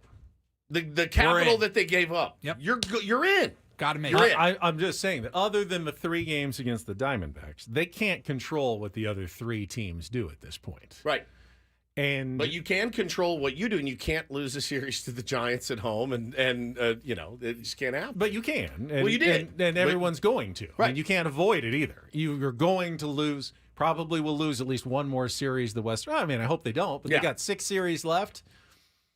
I mean, if they win all 6 series, there's nothing that can stop the Padres from making the playoffs. I would think that mathematically that would almost guarantee getting into the postseason. Yep. But more than likely, play 6 series. Even the best teams are going to lose one of those series. But again, man, you should be railed for going 9-8 with 17 games left to play. Railed. But you won't care if they make the playoffs. No, I'll care. I'll be concerned. I won't. That will not concern me. Get in as long as you don't need any help from anybody else. You don't need this guy to lose. What if they go 8-9, but make the playoffs? I don't care. What if they go 10-7? I don't give a frog's fat ass. They just have to make the playoffs. That's it. They make the playoffs. I'm like, that's great. Good. But you can't control it all. I mean, the only thing that they can definitely do is if they're in the driver's seat right now. Yeah, they're in the driver's seat. So Stay if in the they driver's go seat. 14-3, I believe 15-2 would definitely automatically get them in. Likely, it doesn't have to. They don't have to do that much. But I would say if they go 14-3 and the Diamondbacks go 17-0 or whatever, and they get in, yes, you you're tip like, you your know cap, what? I Fine. guess. Like, Correct. These are so many random hypotheticals it's here. It's so hypothetical. But they are in the driver's seat. They're in the number one position. Like, go out, win your ball games, handle what you can handle. And you shouldn't have to worry about it. And then we'll go from there. Yeah, you should not have to worry about it. I'm just saying that a 90-win season would be outstanding. Not if we you would don't have all make the signed. playoffs. We would have all No, signed not if up. you don't make the playoffs.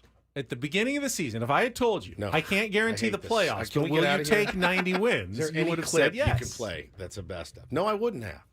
You make the play. Yeah, we're going to win 90 games, but you're not going to make the playoffs? No, I'm not saying you're not going to make the playoffs. I'm Of saying you course. may or may not make the playoffs, but course. 90 wins would have been absolutely instant sign up for 90 wins. Honestly, I would have things thought change. Honestly, I would have thought you were insane. But yeah, Paulie's right. Things do change. They do. You change. would have thought I was insanely optimistic. Yeah, throughout the course Right. of the season, things change. And again, the point of All I'm saying is 90 wins is still not a bad outcome for this I season. mean, I don't remember what the Padres' expectations were heading into 2022 after that awful collapse in 2021, but I do know when they went out and got Juan Soto at the trade deadline, I expected like this team, you have to go on a run. You absolutely have to. Things change throughout the course of a long baseball season. Yeah, just don't. I mean, honestly, just keep playing hard. But it's certainly not a collapse. If they go 9, if they don't 9 make and the 8, playoffs, it's a collapse. even if they go 9 and Yes. 8 the rest of the way, that's a Yes. collapse. Yes. I mean, Playing I above wish I 5 had the exact date, but I want to say like on September 1st, they were like 97-98% chance. Yeah, and they're to make it. 93 today. So that would be in a span of a month to go from 98% chance likelihood of making the playoffs to out of the playoffs.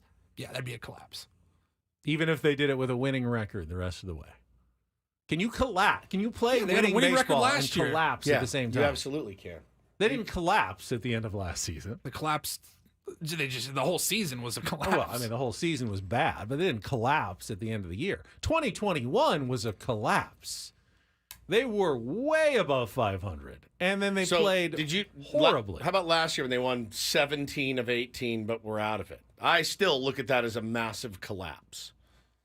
You guys turned it on when it was too late, and you didn't make the playoffs, and you spent $1 billion to get there, and you didn't make it. Oh, yippee! I think we won a bunch of games at the end. last year was a huge disappointment. They never collapsed. They were never in position to collapse at all.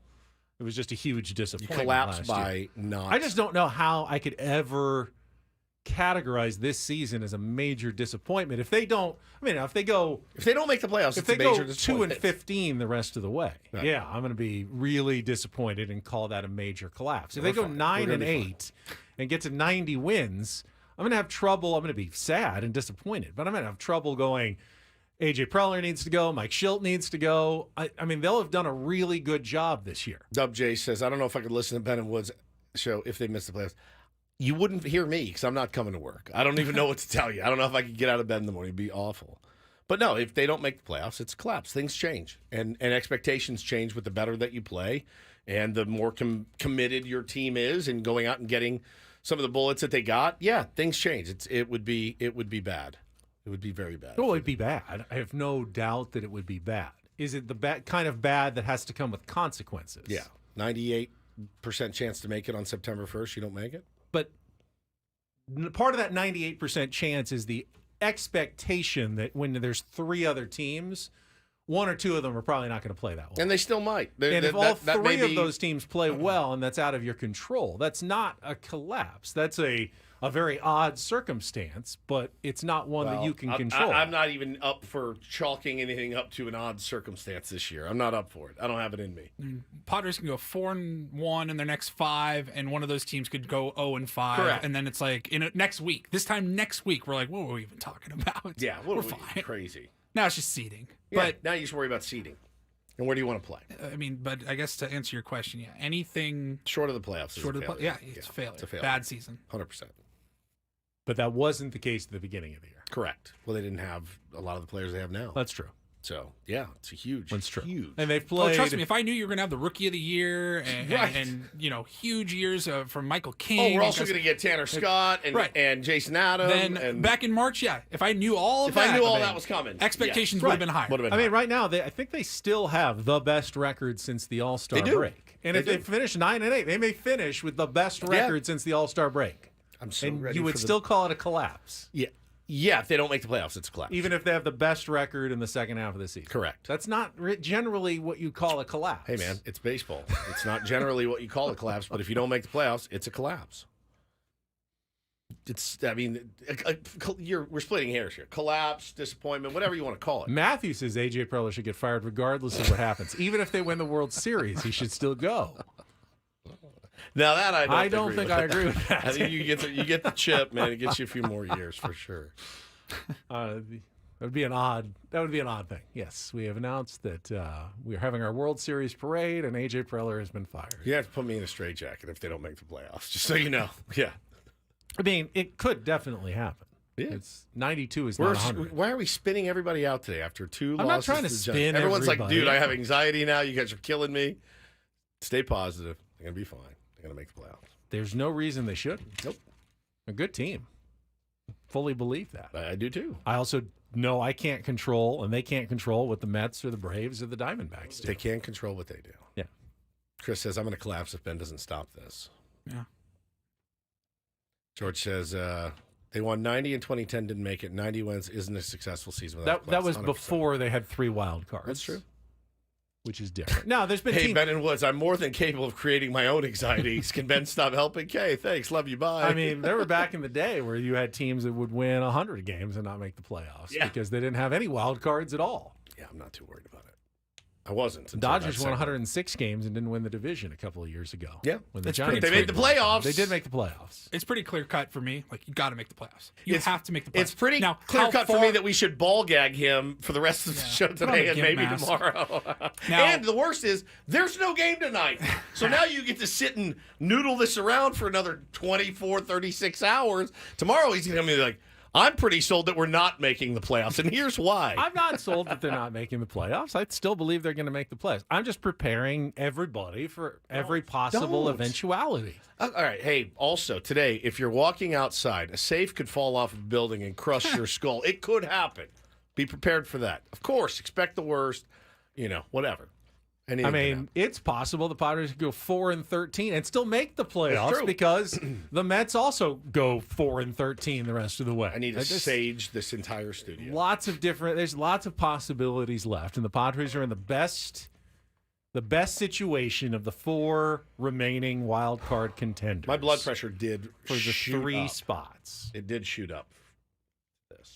Maybe we should, like they had in the Olympics, where our vital signs are tracked during the show. Oh. Heartbeat, blood pressure, all the way through. I think I can Paul could add that to our YouTube screen where it just is I think I can monitoring it during our entire program. I think I can get mine. Oh, look at My Woods. heartbeat is through his the heart roof. is racing. Whatever Ben is saying is driving Woods up a wall right now.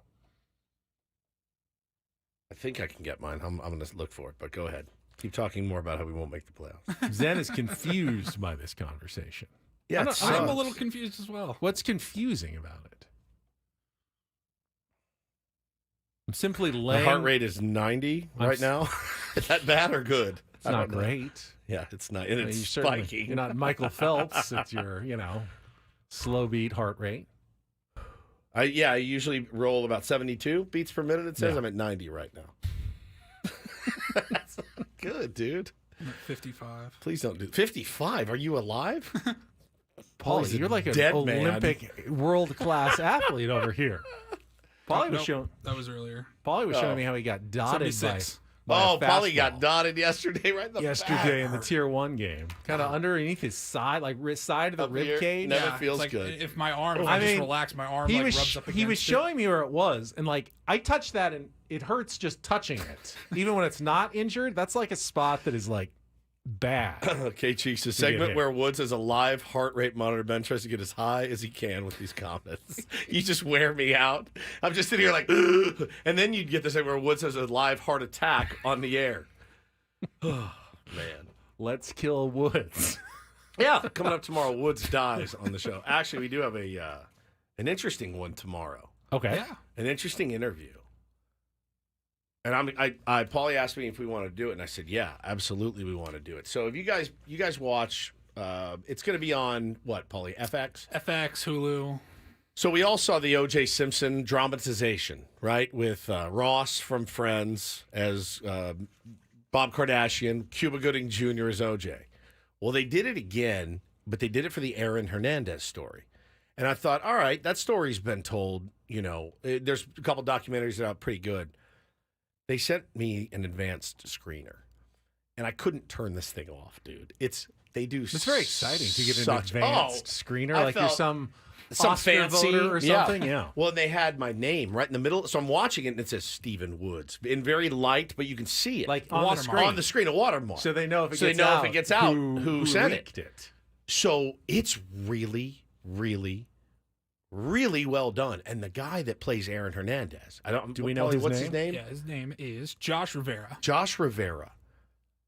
I can't even imagine what this guy went through. He wasn't like a football player, wasn't a big football guy, but not only to have to go and play like an NFL player, but one that was as depraved and immature and confused as Aaron Hernandez was. It was phenomenally well done, and I ripped through it. I mean, it just was really, really brilliant. So we're going to have him on tomorrow. Question for you. Him and one of the producers. Him and one of the producers. Now that you've seen it, were the Patriots and the NFL completely complicit, negligent? What was going on? How much did they know? It starts with Urban Meyer.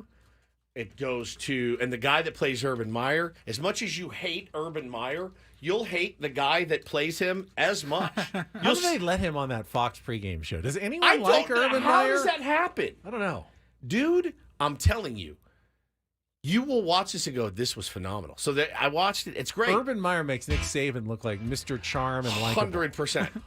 Urban, and this is so well done. So we're going to talk to the guy that played Aaron Hernandez in the morning. I'm very excited for this, and one of the producers. 6:15, early tomorrow. Well, with no game, that's perfect. All right, we'll talk to you all then. That's it for us. Annie and Elston are coming up next for Paulie Reindl, our executive producer and imaging director, and Stephen Woods. I'm Ben Higgins. Have a great rest of your Monday from all of us here at San Diego's #1 sports station, 97.3 The Fan.